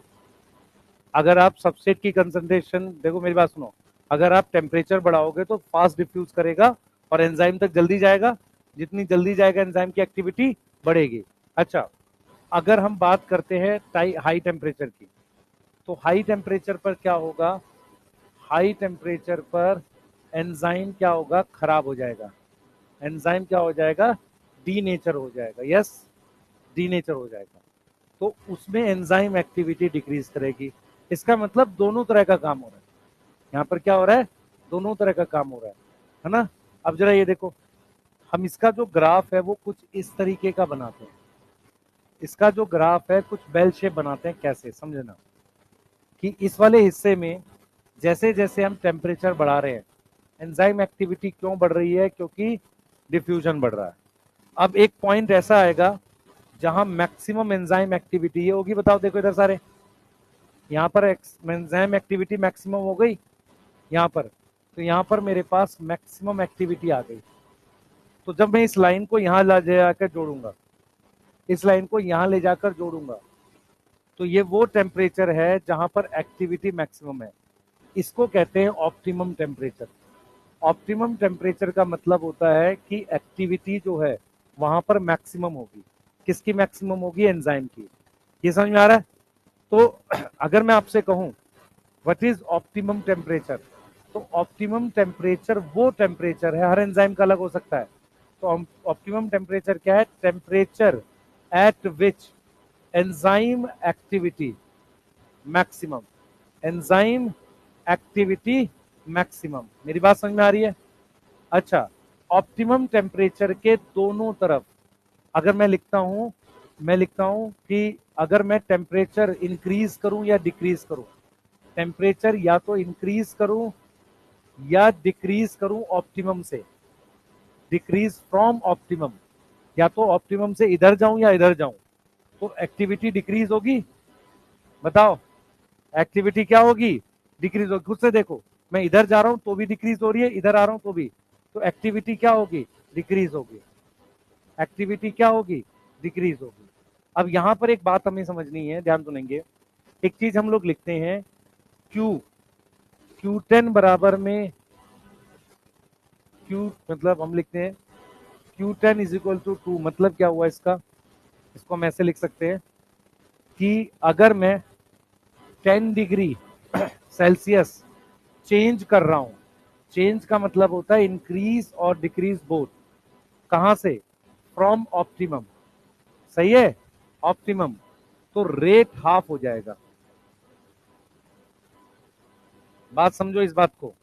मतलब क्या हुआ, इसका सीधा मतलब ये हुआ कि अगर किसी एंजाइम का, एंजाइम की एक्टिविटी मैक्सिमम है 25 डिग्री पे, मैक्सिमम किस पे है, 25 डिग्री पे, तो 10 डिग्री पहले कितना आएगा, 15 डिग्री सेल्सियस, 10 डिग्री बाद 35 डिग्री सेल्सियस, उसमें एक्टिविटी हाफ हो जाएगी। ये समझ में आया, बोलो, ये समझ में आया। मैक्सिमम कितने पे है, 25 पे, तो 10 डिग्री पहले या 10 डिग्री बाद क्या हो जाएगी, हाफ हो जाएगी। हमारी बॉडी का ऑप्टिमम कितना है, 37। तो 47 और 27 में एंजाइम अपनी स्पीड का हाफ काम करेंगे। समझ में आ गया। इसको कह रहे हैं Q10। Q10 मतलब चेंज इन 10 डिग्री, 2 लिख रहे हैं। अब इसको ऐसे भी लिख सकता हूं कि अगर मेरे पास ऑप्टिमम, ध्यान सुनेंगे, अगर मैं बात करता हूं, ध्यान सुनेंगे, अगर मैं लिखता हूं कि ऑप्टिमम, अगर मेरे पास मान लेते हैं इफ ऑप्टिमम जो है वो 37 डिग्री सेल्सियस है, तो अगर टेम्परेचर चेंज हो रहा है कहां से 27 to 37 degree Celsius, activity double होगी। सोचो, एक्टिविटी क्या होगी, डबल होगी नहीं डबल होगी। कहां से कहां चेंज कर रहे हैं, 27 से 37 डिग्री। ये वाला बात किसको समझ नहीं आया, आगे समझिए वाला। भाई ऑप्टिमम कितना है, 37 है, 27 से 37 में कितने का फर्क है, 10 डिग्री का। अब मैं ऑप्टिमम की तरफ जा रहा हूं ना, तो डबल हो जाएगा। अब 37 से 47 जाऊंगा तो हाफ हो जाएगा। क्लियर है, बोलो सही है, ये वाली बात समझ में आई। तो ऑप्टिमम से मैं इधर उधर जाऊंगा, और शेप कैसा आ रहा है, कौन सी शेप का कर्व आ रहा है, ये बेल शेप। कैसा आ रहा है ये, बेल शेप कर्व। अब एक और बहुत इंपॉर्टेंट बात, अगर टेम्परेचर हाई है, हाई टेम्परेचर पर एंजाइम इनएक्टिव हो जाता है, डी नेचर हो जाता है। हाई टेम्परेचर पर एंजाइम क्या हो जाता है, डी नेचर हो जाता है। इसको कहते हैं परमानेंटली इनएक्टिव होना, इसको कहते हैं परमानेंटली इनएक्टिव हो जाएगा, खराब हो जाएगा। इसलिए फीवर में क्या होता है, हमें हमारे एंजाइम खराब हो सकते हैं, है ना। और अगर मेरे पास क्या, ये हाई टेम्परेचर है, अगर यहाँ पर हम लोग क्या लिख रहे हैं बेटा, हम लिख रहे हैं लो टेम्परेचर। लो टेम्परेचर पे एंजाइम टेम्पररी खराब होता है, टेम्पररी क्या होगा, इनएक्टिव होगा। मतलब क्या है, टेम्परेचर ठीक करोगे वापसी ठीक हो सकता है। जैसे अगर मैं आपसे कहूं कि खाने को लो टेम्परेचर पे क्यों स्टोर करते हैं, ताकि उसके एंजाइम काम ना करें खाने की चीज में, जब उसको नॉर्मल टेम्परेचर पे लाते हैं तो ठीक हो सकता है। अगर हम लो टेम्परेचर पे रखते हैं एंजाइम को, तो काम क्यों नहीं होता, क्योंकि सबसे डिफ्यूज ही नहीं कर पाता। समझ आ रहा है, हाई टेम्परेचर पे एंजाइम खराब हो जाता है। ये समझ में आ रहा है, बोलो, इन दोनों बातों में फर्क समझ में आ रही है। लो टेम्परेचर में एंजाइम काम ही नहीं कर पा रहा है, क्यों, क्योंकि सबसे डिफ्यूज नहीं कर रहा है, खराब नहीं है। इसलिए क्या लिख रहे हैं, टेम्परली इनएक्टिव लिख रहे हैं। सही है, परमानेंट कब खराब हो जाएगा, हाई टेम्परेचर पर। यहां तक कोई डाउट है, बना लो। इससे क्या क्या क्वेश्चन आएंगे आप देख लो। ऑप्टिमम समझ में आ रहा है, क्लियर है, ऑप्टिमम समझ में आ रहा है, टेम्परेचर जिस पे एंजाइम मैक्सिमम काम करे। हमारी बॉडी का ऑप्टिमम टेम्परेचर कितना है, 37। इसका क्या मतलब है, हमारी बॉडी के सारे एंजाइम 37 पे काम करते हैं। हमारी बॉडी के सारे एंजाइम किस पे काम करते हैं, 37। इसलिए हम लोग वार्म ब्लडेड क्यों बनाए गए हैं, ताकि हमारी बॉडी के सारे एंजाइम उस टेम्परेचर पे काम कर सके। समझ में आ रहा है। जैसे अगर आप देखो, हम लोग थर्मो रेगुलेटर है, थर्मो रेगुलेटर मतलब तापमान कांस्टेंट रखते हैं, क्यों, ताकि हमारी बॉडी के सारे एंजाइम को वो तापमान मिले। अगर टेम्परेचर ऊपर नीचे हो जाएगा तो एंजाइम कम काम करेंगे, कम काम करेंगे तो बॉडी में प्रोसेस रुकने लगेंगे। वार्म ब्लडेड का सिंपल मीनिंग ये होता है कि हमारी बॉडी जो है वो अपना टेम्परेचर मेंटेन रखती है, ताकि एंजाइम कांस्टेंट काम कर, मैक्सिमम काम कर सके। कोल्ड ब्लडेड क्या होता है, वो अपनी बॉडी का टेम्परेचर चेंज कर लेते हैं बाहर के एनवायरनमेंट से। उससे उनको देखो, मैं आपको एक चीज समझाता हूँ। मान लो बाहर टेम्परेचर 10 डिग्री है, हमने अंदर 37 रखना है, तो हमें इसकी कीमत देनी पड़ेगी। कीमत क्या है, हमें अंदर एनर्जी बनानी पड़ेगी लगातार खाने के, ठीक है। फायदा क्या है, हमारे एंजाइम बढ़िया काम करेंगे। कोल्ड ब्लडेड वाला क्या है, उसने बाहर के हिसाब से अपना टेम्परेचर घटा दिया, उसको फायदा क्या हुआ, कॉस्ट नहीं देनी पड़ेगी, एक्सेस एनर्जी खर्चा नहीं होगा उसका। लेकिन उसको नुकसान क्या हुआ, उसके एंजाइम कम काम करेंगे। सही है, क्लियर है। तो हमारी बॉडी का मैक्सिमम काम कौन सी डिग्री पे होता है, 37। इसलिए जब फीवर होगा तो, हाँ, फीवर होता है तो एंजाइम खराब ना हो जाए, इसलिए क्या करते हैं, हाँ, टेम्परेचर को नॉर्मल लाना होता है। ठीक है, ठीक है, नहाना नहीं है उसमें। कल कौन बोल रहा था नहा लेंगे, हाँ, नहाना नहीं भाई, नहीं, हाँ, दवाई खाने में 2 घंटा 3 घंटा टाइम लगेगा ना। कई बार 104 105 पहुंच जाता है, 106 तक भी जाता है। उसका एक ही तरीका होता है, टेम्परेचर डाउन करना। नहीं, सोने की से उस वक्त वैसे भी नहीं आएगी, बॉडी टेम्परेचर इतना पेन स्टार्ट हो जाता है।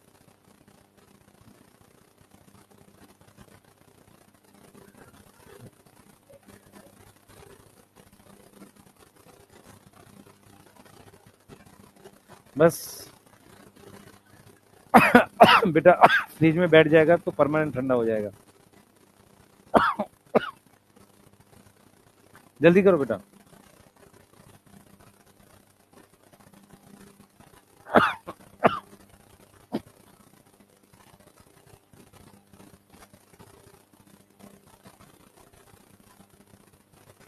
हो गया?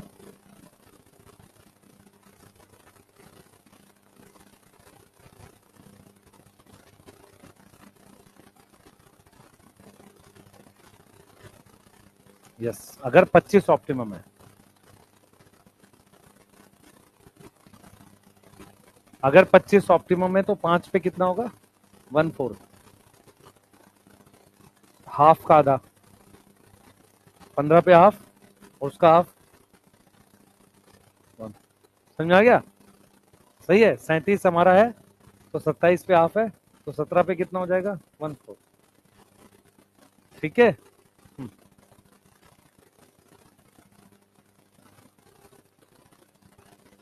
जो बहुत ठंडी जगह पर जाते हैं क्लाइंबिंग करने के लिए, उनके एंजाइम काम करना धीरे धीरे बंद करने लग जाते हैं।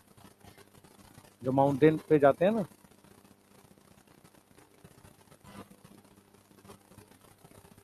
लिख लो। है क्या कह रहा है? आर्मी बेटा किसी तरीके से गर्म रखने की कोशिश करते हैं ना बॉडी को, उनके लिए तो कह रहा हूं मैं, उनको बहुत मुश्किल से अपने आप को बचाना पड़ता है। उनकी कुछ फिंगर्स परमानेंटली खत्म हो जाती हैं, फिर वो उसमें काम ही नहीं करेगा, ठंडा हो जाता, ब्लड का सर्कुलेशन रुक गया, एंजाइम काम नहीं कर रहे। हाँ ठीक है, छोड़ो, हमने वो उससे बात नहीं कर। करो नेक्स्ट, लिखो पीएच, हेडिंग डालो पीएच। टेम्परेचर हो गया? जिन्होंने लिख लिया टेम्परेचर रीड करो, पीएच का भी सेम बनेगा। हाँ बेटा,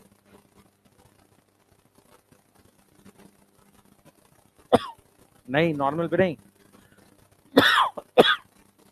मैंने ये बोला था कि प्रोटीन की अपनी एक शेप होती है, अगर टेम्परेचर चेंज करते हैं तो वो खराब हो सकती है शेप। अब ये चेंज का मतलब होता है बदलाव। अब ये किससे बदलाव कर रहे हैं? ऑप्टिमम से। जिस टेम्परेचर पर वो सही काम कर रही है वहां से बदलने पे खराब हो जाएगा। क्लियर है? वहां रेफरेंस पॉइंट नहीं था कोई, क्योंकि हमने ऑप्टिमम का टॉपिक नहीं पढ़ाया था। अभी जब हमने ऑप्टिमम का टॉपिक पढ़ा दिया तो हमारे पास एक रेफरेंस पॉइंट आ गया। हर प्रोटीन की शेप एक टेम्परेचर पे होती है, उस टेम्परेचर से अगर हम कम ज्यादा करेंगे तो खराब हो जाएगा। ठीक है, मैं ये बोल रहा था। अब कोई डाउट है पूछ। जब हम प्रोटीन पढ़ा रहे थे वहां ऑप्टिमम नहीं पढ़ाया था ना, तो रेफरेंस पॉइंट नहीं था। अभी हमारे पास रेफरेंस पॉइंट है। कम ज्यादा में दोनों में अलग अलग ऑप्शन है। कम करेंगे तो प्रोटीन की शेप खराब नहीं होती है, डिफ्यूजन स्लो हो जाता है। हाई करेंगे तो शेप खराब हो जाती है, जिसे हम कहते हैं डी नेचर हो गया। ठीक है, अब वो हाई का रेफरेंस पॉइंट है। जैसे हमारा बॉडी का 37 डिग्री है, 45 तक चल जाएगा, ठीक है, लेकिन बहुत हाई जाएगा 70 डिग्री 60 डिग्री, तो एंजाइम डी नेचर हो जाएगा।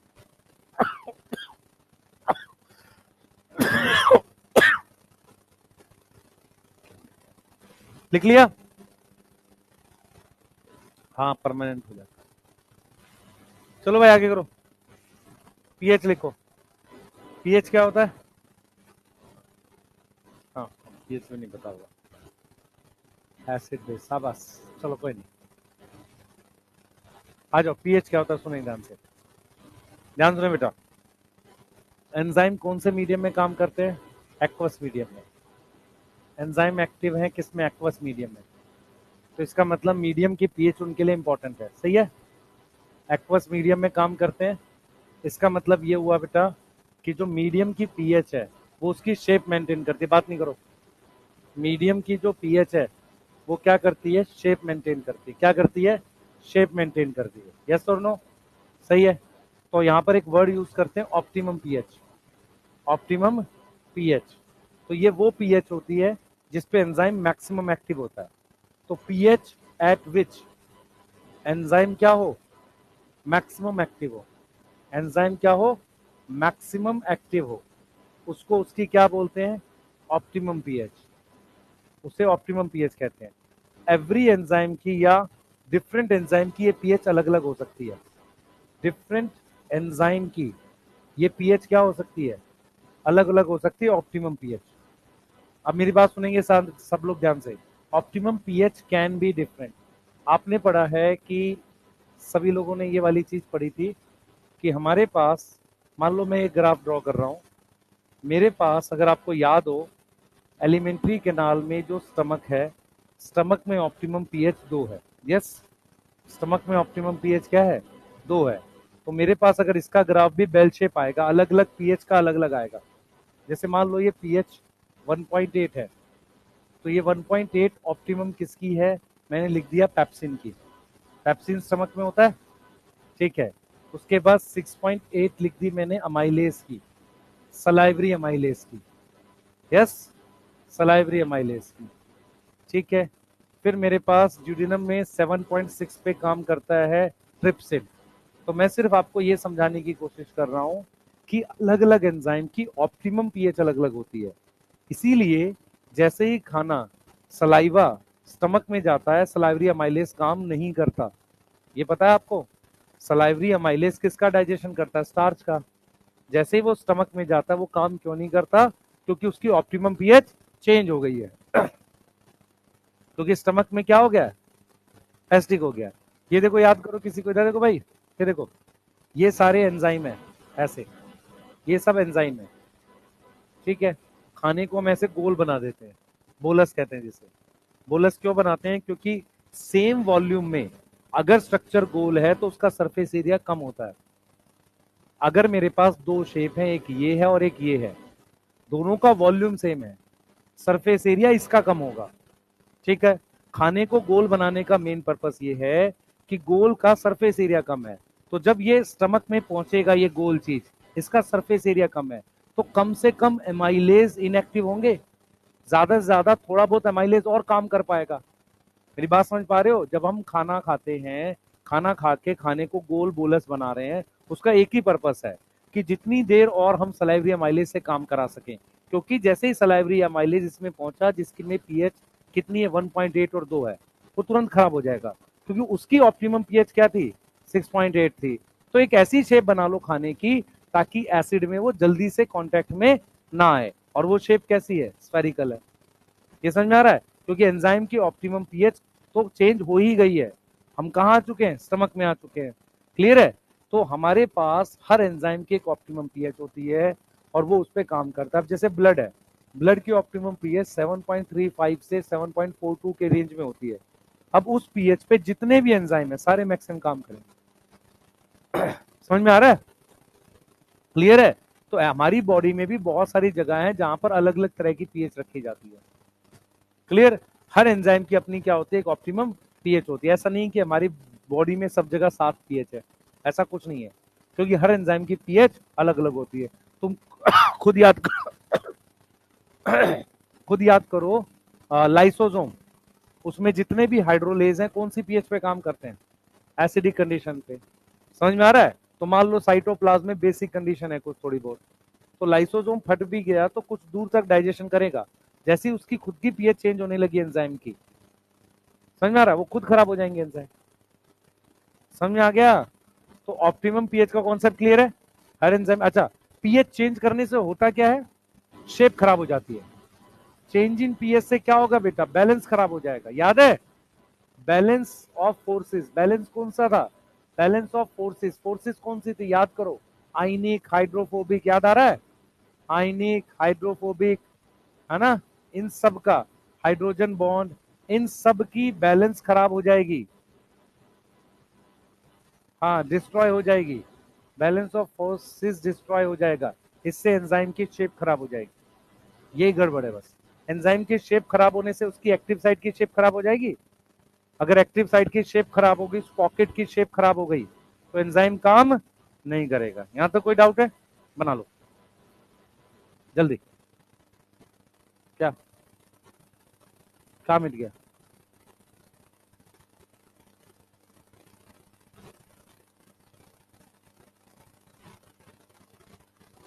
तुम लोग लिख नहीं लोगे? कितने छोटे बच्चे हो तुम लोग यार, लिख लो ना खुद से।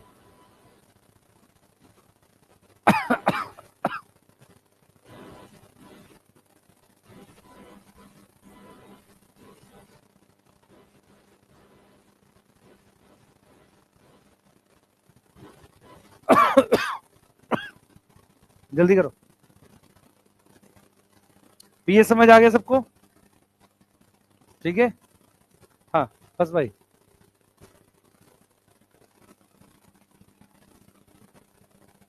थर्टी सेवन है, वो फिक्स है सारे एंजाइम का, क्योंकि यस हमारी बॉडी में टेम्परेचर हर जगह फिक्स है, पीएच अलग है बस।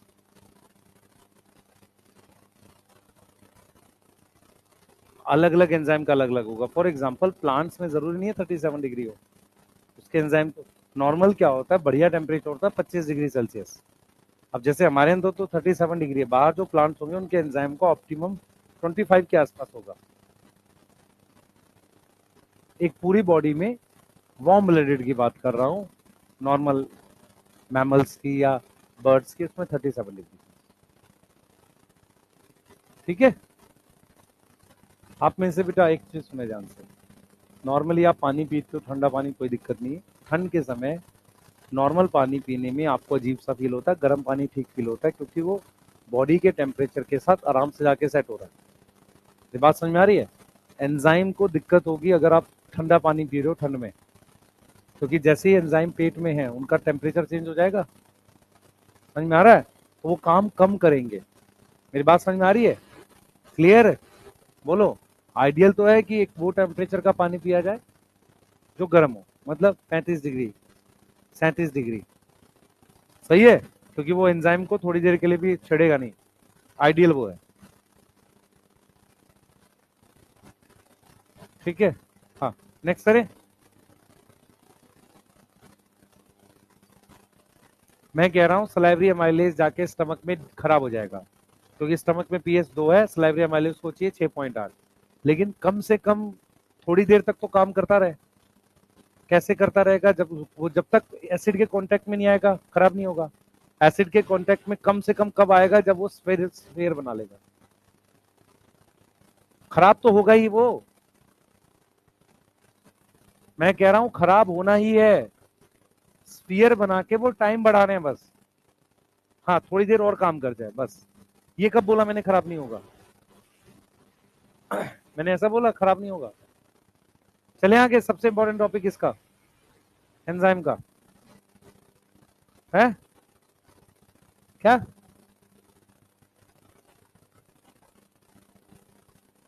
पीएच इन मीडियम, मतलब जो जहां पे भाई एक्वस मीडियम में काम करता है, तो पीएच इन मीडियम, जो मीडियम है ना एक्वस मीडियम, उसकी पीएच क्या करती है बेटा? शेप मेंटेन करती है। किसकी? एंजाइम की।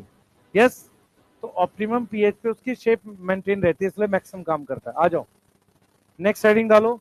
सबसे इंपॉर्टेंट टॉपिक है सबस्ट्रेट कंसंट्रेशन, जिसपे वी मैक्स और ये सारी चीजें पढ़ रहे हैं। सबस्ट्रेट कंसंट्रेशन पढ़ रहे हैं बेटा, ध्यान से सुनेंगे, बहुत बढ़िया टॉपिक है ये। आ जाओ जल्दी से, देखेंगे सब लोग। बोर्ड पे ध्यान रखेंगे। कल भी आपकी मेरी क्लास है? कल 8 बजे क्लास आपकी, ठीक है? क्योंकि मुझे पिटाई कर दूंगा दिन में। हट। भाई सुन नहीं रहे तुम लोग, सुनते नहीं हो, सुन नहीं रहे हो आप सब लोग। पहले बात सुनो ध्यान से, बैठ बेटा। क्या हुआ है, आपका उनसे 45 मिनट पीछे है सिलेबस, ऊपर वाले बैच से, ठीक है? समझ में आ गया? कल बायोमोलिक्यूल खत्म हो जाएगा उनका, कल सैटरडे है, आपका खत्म नहीं हुआ, 1 वीक का गैप है, ठीक है? इसलिए कल कराएंगे। क्लियर है लॉजिक? ठीक है, क्योंकि उनको आप असाइनमेंट नहीं कर पाओगे, वो कर लेंगे, उनके आप में 45 मिनट का फर्क है। नहीं नहीं, 8 बजे आओ, आराम से हो जाएगा, सुबह के टाइम में अच्छा सिलेबस होता है, ठीक है? हाँ, और 8 बजे से ऐसा नहीं पूरा 10:30 पढ़ाएंगे, 10:15 तक छोड़ देंगे, आपको टाइम भी देंगे उसके बाद, ठीक है? लेकिन आप लेट नहीं करना 8 बजे से, ठीक है? हाँ भाई, बनी मन गाली ना, तो उससे कुछ नहीं होने वाला, आप समझो। क्योंकि क्या होगा, 1 वीक का गैप है आपके पास। मैं सिर्फ इसलिए पूछ रहा था, 25 को मैं तो हूँ नहीं यहाँ पे, मैं तो बस ये देख रहा हूँ अगर छुट्टी होगी तो उस दिन तुम असाइनमेंट कर पाओगे, है? नहीं है तो भी करना है असाइनमेंट, मतलब मेरे को 25 तक दे दूंगा मैं असाइनमेंट, मेरे सिर्फ इतना पॉइंट है, ठीक है? और तुझे हाँ क्वेश्चन बनाने हैं उसके, आ जाओ। बेटा मुझे छुट्टी उट्टी से कुछ करना नहीं है, बस तुम्हें काम देना है ताकि तुम कर पाओ, नहीं तो क्या होगा, कुछ नहीं करोगे, टाइम खराब करते हो। हाँ आ जाओ भाई, हेडिंग डालो सबसेट कंसंट्रेशन। बोर्ड पे देखो सब लोग ध्यान से, बोर्ड पे देखो, सबसेट कंसंट्रेशन पढ़ रहे हैं, बोर्ड पे ध्यान दो सारे सब लोग। सबसे पहले मैंने जो पढ़ाया था उसको फिर से रिवाइज कर रहे हैं हम लोग, उस बात पे आ रहे हैं। ये एंजाइम है, ये एंजाइम इधर देखेंगे सारे, ये एंजाइम है, ठीक है।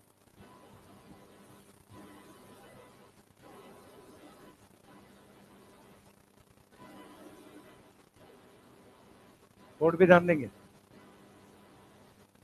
इसमें और इसमें क्या फर्क है, कौन बच्चा बताएगा, इसमें और इसमें क्या फर्क है।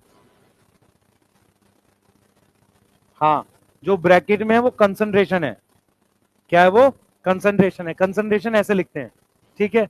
तो ध्यान से सुनेंगे सब लोग, हमारे पास क्या होता है बेटा, ध्यान सुनेंगे। सबस्ट्रेट एंजाइम तक कैसे जाता है, डिफ्यूजन से।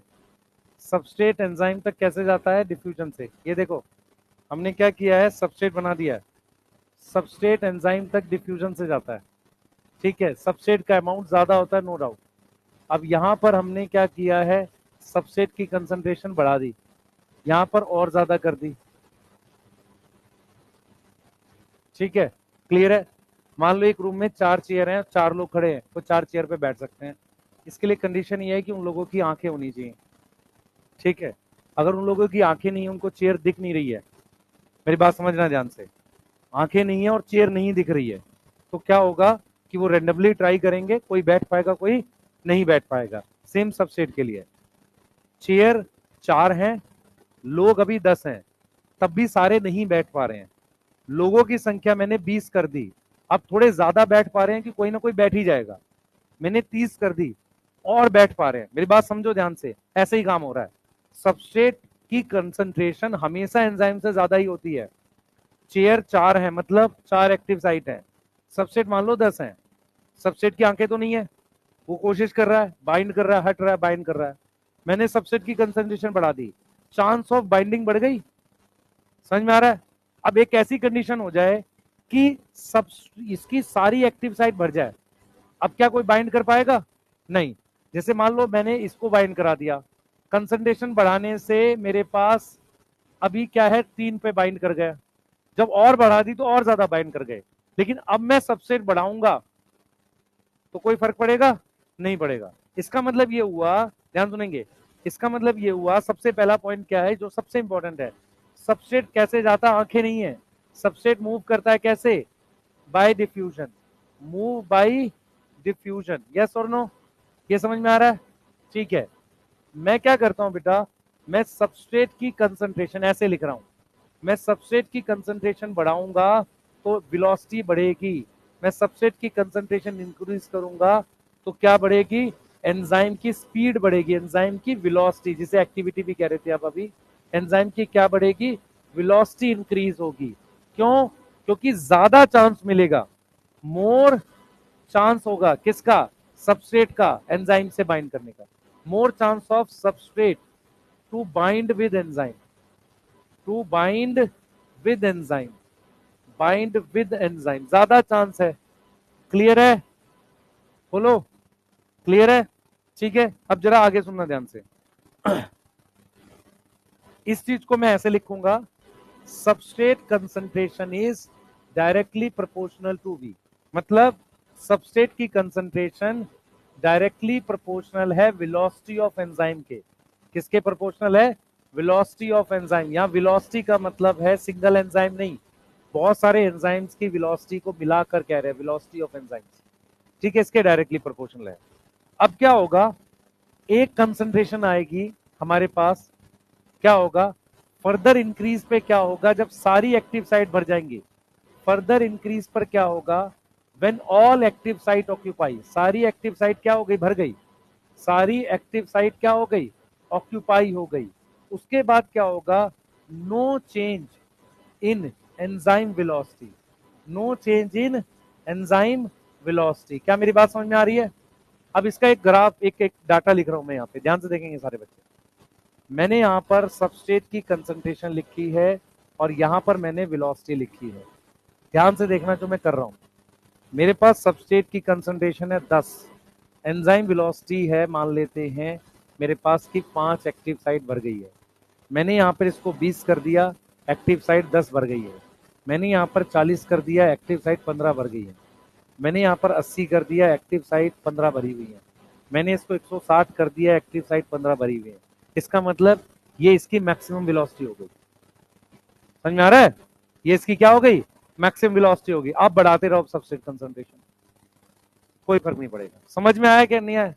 तो एक टाइम आएगा जब मैक्सिमम वेलोसिटी होगी। अच्छा, ये मैक्सिमम वेलोसिटी क्या है? जब उसकी सारी एक्टिव साइट भर गई। क्लियर है? सारी एक्टिव साइट भर गई। अच्छा, ऐसा नहीं है खाली नहीं होंगी, खाली होंगी। मैं फिर रिपीट कर रहा हूं, मेरी बात सुना। 4 गेट हैं, एक गेट से एक आदमी 1 मिनट में निकलता है, ठीक है? तो 4 गेट से 4 आदमी कितने देर में निकलेंगे? 1 मिनट में। समझ में आया? नहीं, दोबारा सुनो। एक गेट से एक आदमी 1 मिनट में निकलता है, 4 गेट हैं, तो एक ही मिनट में चारों गेट से निकल जाएंगे ना। अरे समझ में आ रहा है? सेम यहां है, ये मैक्सिमम स्पीड है। इसका मतलब ध्यान से सुनेंगे, उस दीवार पे 4 गेट लगे हुए हैं, उस दीवार से आर पार जाने की मैक्सिमम वेलोसिटी है 4 आदमी 1 मिनट में, क्योंकि 4 गेट है। अब जब 5वां आएगा वो अगले मिनट में आएगा, 5वां, 6वां, 7वां, 8वां। समझ में आ रहा है? तो मैक्सिमम वेलोसिटी यहां आ गई, ठीक है? ये चीज समझ आ रहा है? अब जब ये खाली होंगे तब कोई बाइंड करेगा, ठीक है? हम कहां तक की बात कर रहे हैं? बाइंड करने की। अब हमने इसका एक ग्राफ बना दिया, इसका ग्राफ बना दिया। तुम लोग एक आंख से 1 किलोमीटर देखते हो, दूसरी से 1 ही किलोमीटर। शाबाश, बहुत खतरनाक। आ जाओ इधर, बस करो भाई, मैं समझ गया तुम्हारे बात।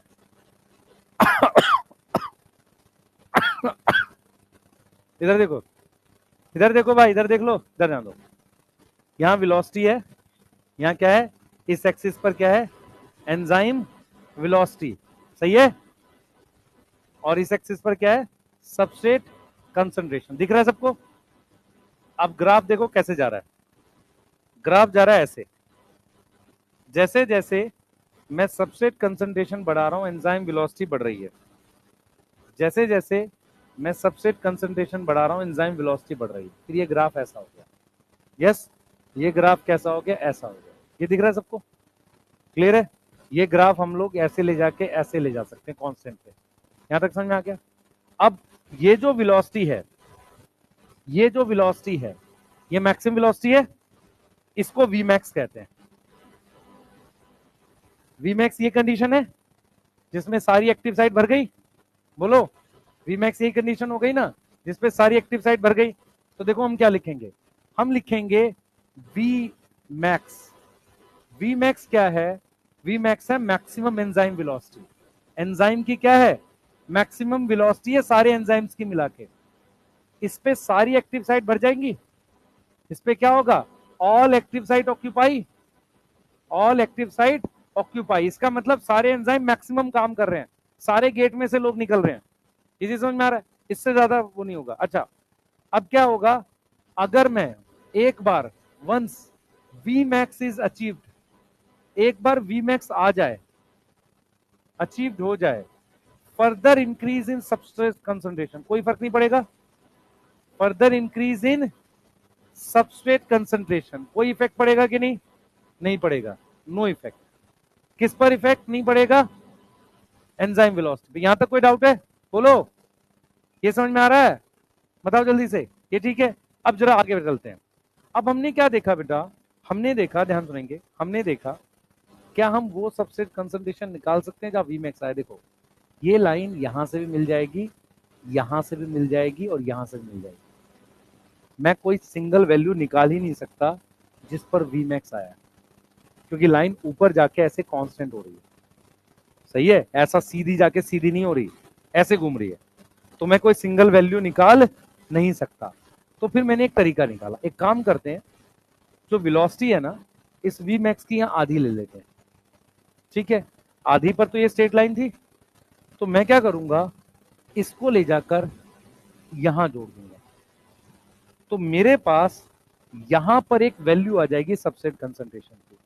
इसको हमने नाम दे दिया साइंटिस्ट के नाम पे केएम। केएम क्या है? It is that substrate concentration जिस पर वेलोसिटी क्या है, हाफ ऑफ वी मैक्स है। मेरी बात समझ में आ रही है? At which velocity is half of V max, मतलब आधे एंजाइम भरे हुए हैं। यस, आधे एंजाइम भरे हुए। समझ में आया? बोलो जल्दी। तो Km क्या है? It is that substrate concentration at velocity is, velocity क्या है, half of V max. Velocity is half of V max. मेरी बात समझ में आ गया? बोलो, क्लियर है? तो इसके लिए हमने क्या नाम दिया? Km नाम दिया। तो Km क्या होगा? मान लो Km वो सबस्ट्रेट कंसंट्रेशन है जब आधे एंजाइम की एक्टिव साइट भर जाएगी। यही हुआ ना? बोलो, यही हुआ? ठीक है। Vmax Km समझ में आ गया? ये बात समझ में आ गई कि सबस्ट्रेट कैसे जाएगा? डिफ्यूजन से। रेट ऑफ डिफ्यूजन बढ़ता है जब कंसंट्रेशन बढ़ाते हैं, मूव बाय डिफ्यूजन। तो हम क्या करेंगे बेटा? रेट ऑफ डिफ्यूजन किस पे डिपेंड करता है? एक तो टेम्परेचर पे। तो रेट ऑफ डिफ्यूजन कब बढ़ेगा? Increase with substrate concentration, increase with substrate concentration. लेकिन कब तक बढ़ेगा? जब तक सारी एक्टिव साइट ना भर जाए। क्लियर है? अच्छा, मुझे एक चीज बताना कि आइडियल सिचुएशन क्या है, केएम कम होना या ज्यादा होना? अच्छा, मेरी बात सुनना ध्यान से, सुनना। 10 लोग हैं, चेयर 4 है। उन 4 लोग चेयर को भरने के लिए मुझे 10 लोग भी ऐसा लग रहा है पता नहीं बैठ पाएंगे नहीं, क्योंकि दिख नहीं रहा उन्हें। ठीक है, मैंने कहा कि यार 20 करके देखें, क्या 4 चेयर भर जाएंगी? मैं ये कह रहा हूँ आइडियल सिचुएशन तो ये है कि 4 लोग ही 4 चेयर पे बैठ जाए। ठीक है, 4 लोग का मतलब सबस्ट्रेट कंसंट्रेशन। तो आइडियल तो ये है कि केएम की वैल्यू अगर कम होगी तो ये बढ़िया चीज है, क्योंकि कम सबस्ट्रेट कंसंट्रेशन पे ज्यादा वेलोसिटी मिल रही है। किसी को समझ आया मैंने क्या बोला? मैं ये कहना चाह रहा हूं कि बढ़िया चीज क्या है, बढ़िया चीज क्या है कि किसी एंजाइम का केएम कम हो। केएम कम होने से फायदा क्या होगा? मुझे बहुत हाई सबस्ट्रेट पे इसको आधे को नहीं भरना, कम सबस्ट्रेट पे भर जाए। समझ पा रहे हो मैं क्या बोल रहा हूं? तो अच्छा एंजाइम वो होता है जिसका ग्राफ ऐसे ना हो के ऐसे हो। जब ये वाला ग्राफ बनाऊंगा तो केएम कम आएगा। देखो, समझ में आ रहा है? मेरी बात समझने की कोशिश करो। 4 चेयर हैं, 10 लोग भी नहीं बैठ पा रहे हैं क्योंकि उनको दिख नहीं रहा है। 20 में 20 भी नहीं पूरा भर पा रहा है, 40 लग रहा है। अच्छा, तो ये है कि 4 ही बैठ जाए। 4 लोग मतलब 4 सबस्ट्रेट। सही है। पहली बात तो हमने ये बोला कि सबस्ट्रेट हमेशा एंजाइम से ज्यादा होगा, ये बात बोली हमने, और होता भी है। हम ये चाह रहे हैं कि कम से कम सबस्ट्रेट पे ज्यादा से ज्यादा वेलोसिटी मिल जाए। ये तभी पॉसिबल है जब केएम कम होगा। भाई 50% एंजाइम को अगर कम सबस्ट्रेट में भर पाओ, कम से कम में भर पाओ, तो इसका मतलब केएम क्या हो गया? लो हो गया। तो कम सबस्ट्रेट पे अगर ज्यादा वेलोसिटी मिले, अच्छी बात है खराब बात है? अच्छी बात। समझ में आया? किसको नहीं समझ में आई ये बात? नहीं नहीं, मैं ये कह रहा हूं कि तुझे अगर 2 एंजाइम दे रखे हैं जिनकी केएम वैल्यू दे रखी है, तो ये बता सकता है अच्छा एंजाइम कौन सा है? ये बताना बस। अच्छा एंजाइम का मतलब अच्छा इंसान नहीं, एफिशिएंट एंजाइम। अच्छा यहां पर क्या होगा? एफिशिएंसी किसकी ज्यादा है? समझ में आ गया? जिसकी केएम क्या होगी? कम होगी। हम्म,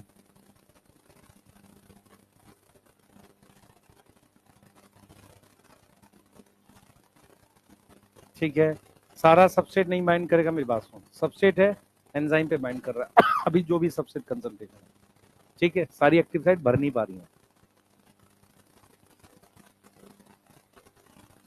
नहीं नहीं, टाइम क्यों? अरे बेटा सुन तो सही, सुन तो सही ध्यान से। सैचुरेशन कैसे आएगा समझ इस बात को, कि मान ले हमारे पास अभी 10 सबसेट हैं, कोई एक लग पाएगा। 20 होंगे तो हो सकता है 2 या 3 लग जाए। सब रैंडम इधर उधर जा रहा है ना, तो जब जितना ज्यादा कर दूंगा उतनी रैंडम मूवमेंट ज्यादा हो जाएगी, चांस बढ़ जाएगा बाइंड करने का। तू क्या बोल रही है कि मतलब वो एक साथ थोड़ी आएगा? मैं क्या बोल रहा हूँ मेरी बात समझ।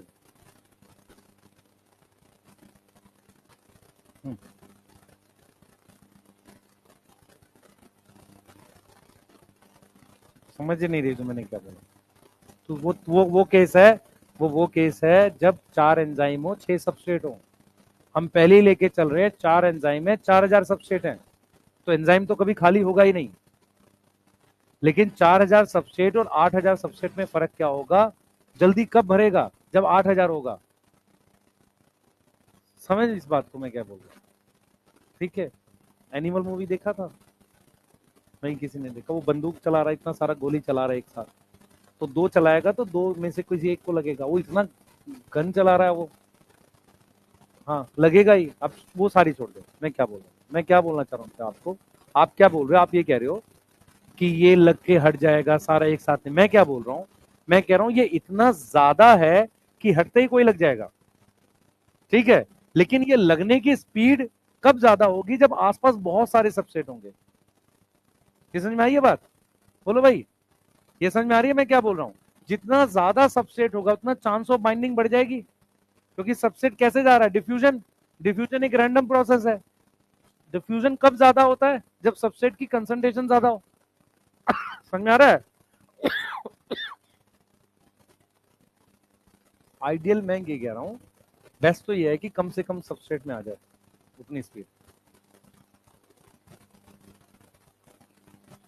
केएम वैल्यू लो चाहिए। वेलोसिटी का इंपैक्ट तब डाल सकते हो जब एंजाइम को कम ज्यादा कर सको। आप एंजाइम वेलोसिटी नहीं बदल सकते जब तक आप एंजाइम के नंबर चेंज ना करो। अगर मान लो यहां मुझे और बढ़ानी है वेलोसिटी, तो मुझे क्या बढ़ाना पड़ेगा? एंजाइम बढ़ाना पड़ेगा, वो कांस्टेंट है। तो एंजाइम वेलोसिटी तो आएगी ही उतनी, लेकिन कितने सबसेट पे आएगी, ये पॉइंट है। ग्राफ यहां पर बेटा, यहां रेंज आएगी, इस सिंगल पॉइंट के लिए रेंज आएगी, रेंज नहीं लेनी मैंने। सही है? केएम समझ में आ गया? केएम क्या है? Subset concentration at which velocity is half of V max. अच्छा एंजाइम कौन है? जिसका केएम कम हो, जिसका केएम कम हो। शाबाश, नोट करिए। Last topic inhibitor. नहीं अभी तो टाइम है, अभी तो मैंने बताया था ना पहले भी, तुम काफी जियोगे अभी। इनहिबिटर लास्ट टॉपिक है, आज का लास्ट टॉपिक है। उसके बाद नॉमेनक्लेचर और वो बचेगा, क्या नाम है, हाँ कोफैक्टर। एंजाइम खत्म, फिर अपने पढ़ेंगे वो कार्बोहाइड्रेट, लिपिड और वो वाला बेसिक, कल करा दूंगा मैं इसको। ठीक है हाँ बेटा, केएम तुझे क्यों नहीं समझ में आई ये बता पहले। क्या नहीं समझ में आया? कोई और जिसको केएम ना समझ में आया? क्या नहीं समझ में आया?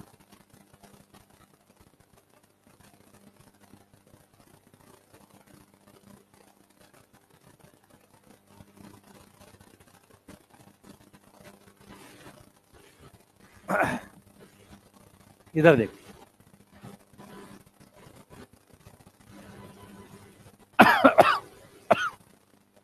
इधर देखो सारे, यहाँ वेलोसिटी है, यहाँ सबसेट कंसंट्रेशन। मेरी बात ध्यान से सुनेंगे सारे, मैं क्या पढ़ा रहा हूँ मैं समझो। ये मेरे पास एंजाइम्स है बहुत सारे, ये मेरे पास काफी सारे एंजाइम्स है, ठीक है। मेरे पास ये सबसेट है, सबसेट ऐसे रैंडमली कहीं भी है, ठीक है। क्लियर है? समझ में आ रहा है? ठीक है। मैं ये कह रहा हूँ कि ये जो सबसेट है ये रैंडमली ऐसे डिफ्यूज कर रहा है, ये सबसेट जो है ये रैंडमली ऐसे डिफ्यूज कर रहा है। एंजाइम पे लग सकता है, नहीं लग सकता है, ये सारी चीजें। अगर मैं सबसेट की कंसंट्रेशन बढ़ा दूंगा तो चांस बढ़ जाएंगे इसके एंजाइम पे लगने के, ठीक है। अगर मैं बहुत ज्यादा कर दूंगा तो और चांस बढ़ जाएंगे। बेस्ट मतलब मैक्सिमम क्या है कि जब ये सारे एंजाइम पर सबसेट जुड़ा रहे, अब सारे एंजाइम पर सबसेट जुड़ के रिएक्शन करा रहा है, अब इसको बढ़ा लो क्या फर्क पड़ेगा, कितना भी कर लो, रिएक्शन तो मैक्सिमम स्पीड से चल ही रहा है ना, ठीक है। इसका मतलब सबसेट की अभी मैक्सिमम कंसंट्रेशन है, और बढ़ा लो कोई फर्क नहीं पड़ रहा है। तो इसका जो ग्राफ बना रहे हैं हम इसी तरीके से बना रहे हैं। हम ये देख रहे हैं कि इसका जो ग्राफ है, हम जैसे जैसे सब, देखो आप इसको समझो पहले, ग्राफ जो बना रहे हैं हम इस तरीके से बना रहे हैं कि जैसे जैसे मैं सबस्ट्रेट बढ़ा रहा हूं वैसे वैसे वेलोसिटी बढ़ रही है। एक टाइम ऐसा आ जाएगा कि इतने सारे सबस्ट्रेट हो गए हैं कि अब और सबस्ट्रेट बढ़ाने से वेलोसिटी नहीं बढ़ रही है, ग्राफ ऊपर नीचे हो गया। यहाँ पे सबस्ट्रेट है और यहाँ वेलोसिटी है, तो ये ऐसे घूम के कांस्टेंट हो गया। अब ये जो कंडीशन है इसको कह रहे हैं वीमैक्स। वीमैक्स का मतलब हो गया ये वो कंडीशन है जब सारे एंजाइम मैक्सिमम काम कर रहे हैं। ठीक है, यहां तक कोई दिक्कत? मैक्सिमम काम कर रहे हैं। अब मैं ये कह रहा हूं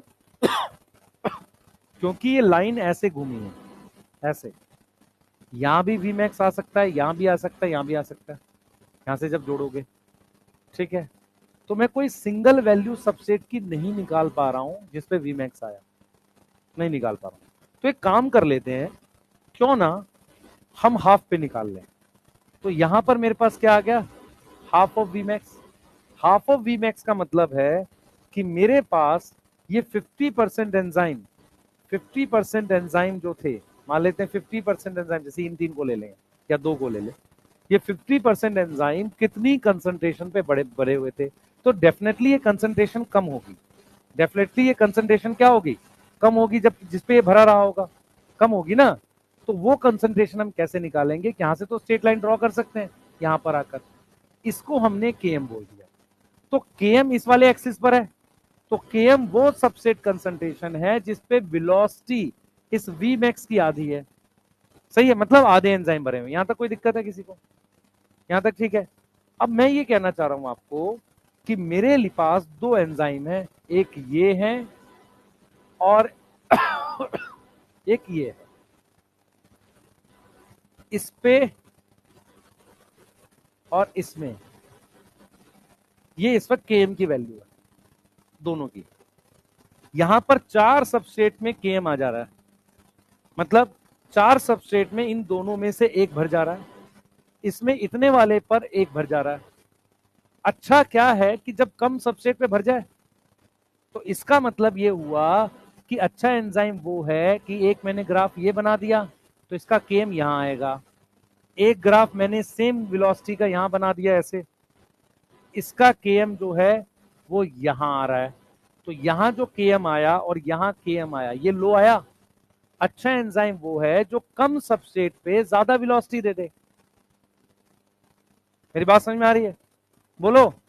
ठीक है, अच्छा एंजाइम वो है जो कम सबस्ट्रेट पे ज्यादा वेलोसिटी दे दे, और ज्यादा भी कितनी, हाफ ऑफ वीमैक्स की बात कर रहे हैं, फुल बात नहीं कर रहे हैं। क्लियर है? फुल बात ही नहीं कर सकते क्योंकि उस पर वो घूम गया ग्राफ। यहां तक कोई डाउट? ठीक है, अब आओ इनहिबिटर की बात कर रहे हैं। लास्ट चीज है, 1 मिनट लेंगे बस। इनहिबिटर 2 तरीके का होता है या 3 तरीके का है। कौन कौन सा? हाँ भाई, कौन कौन सा है? एक है कॉम्पिटिटिव,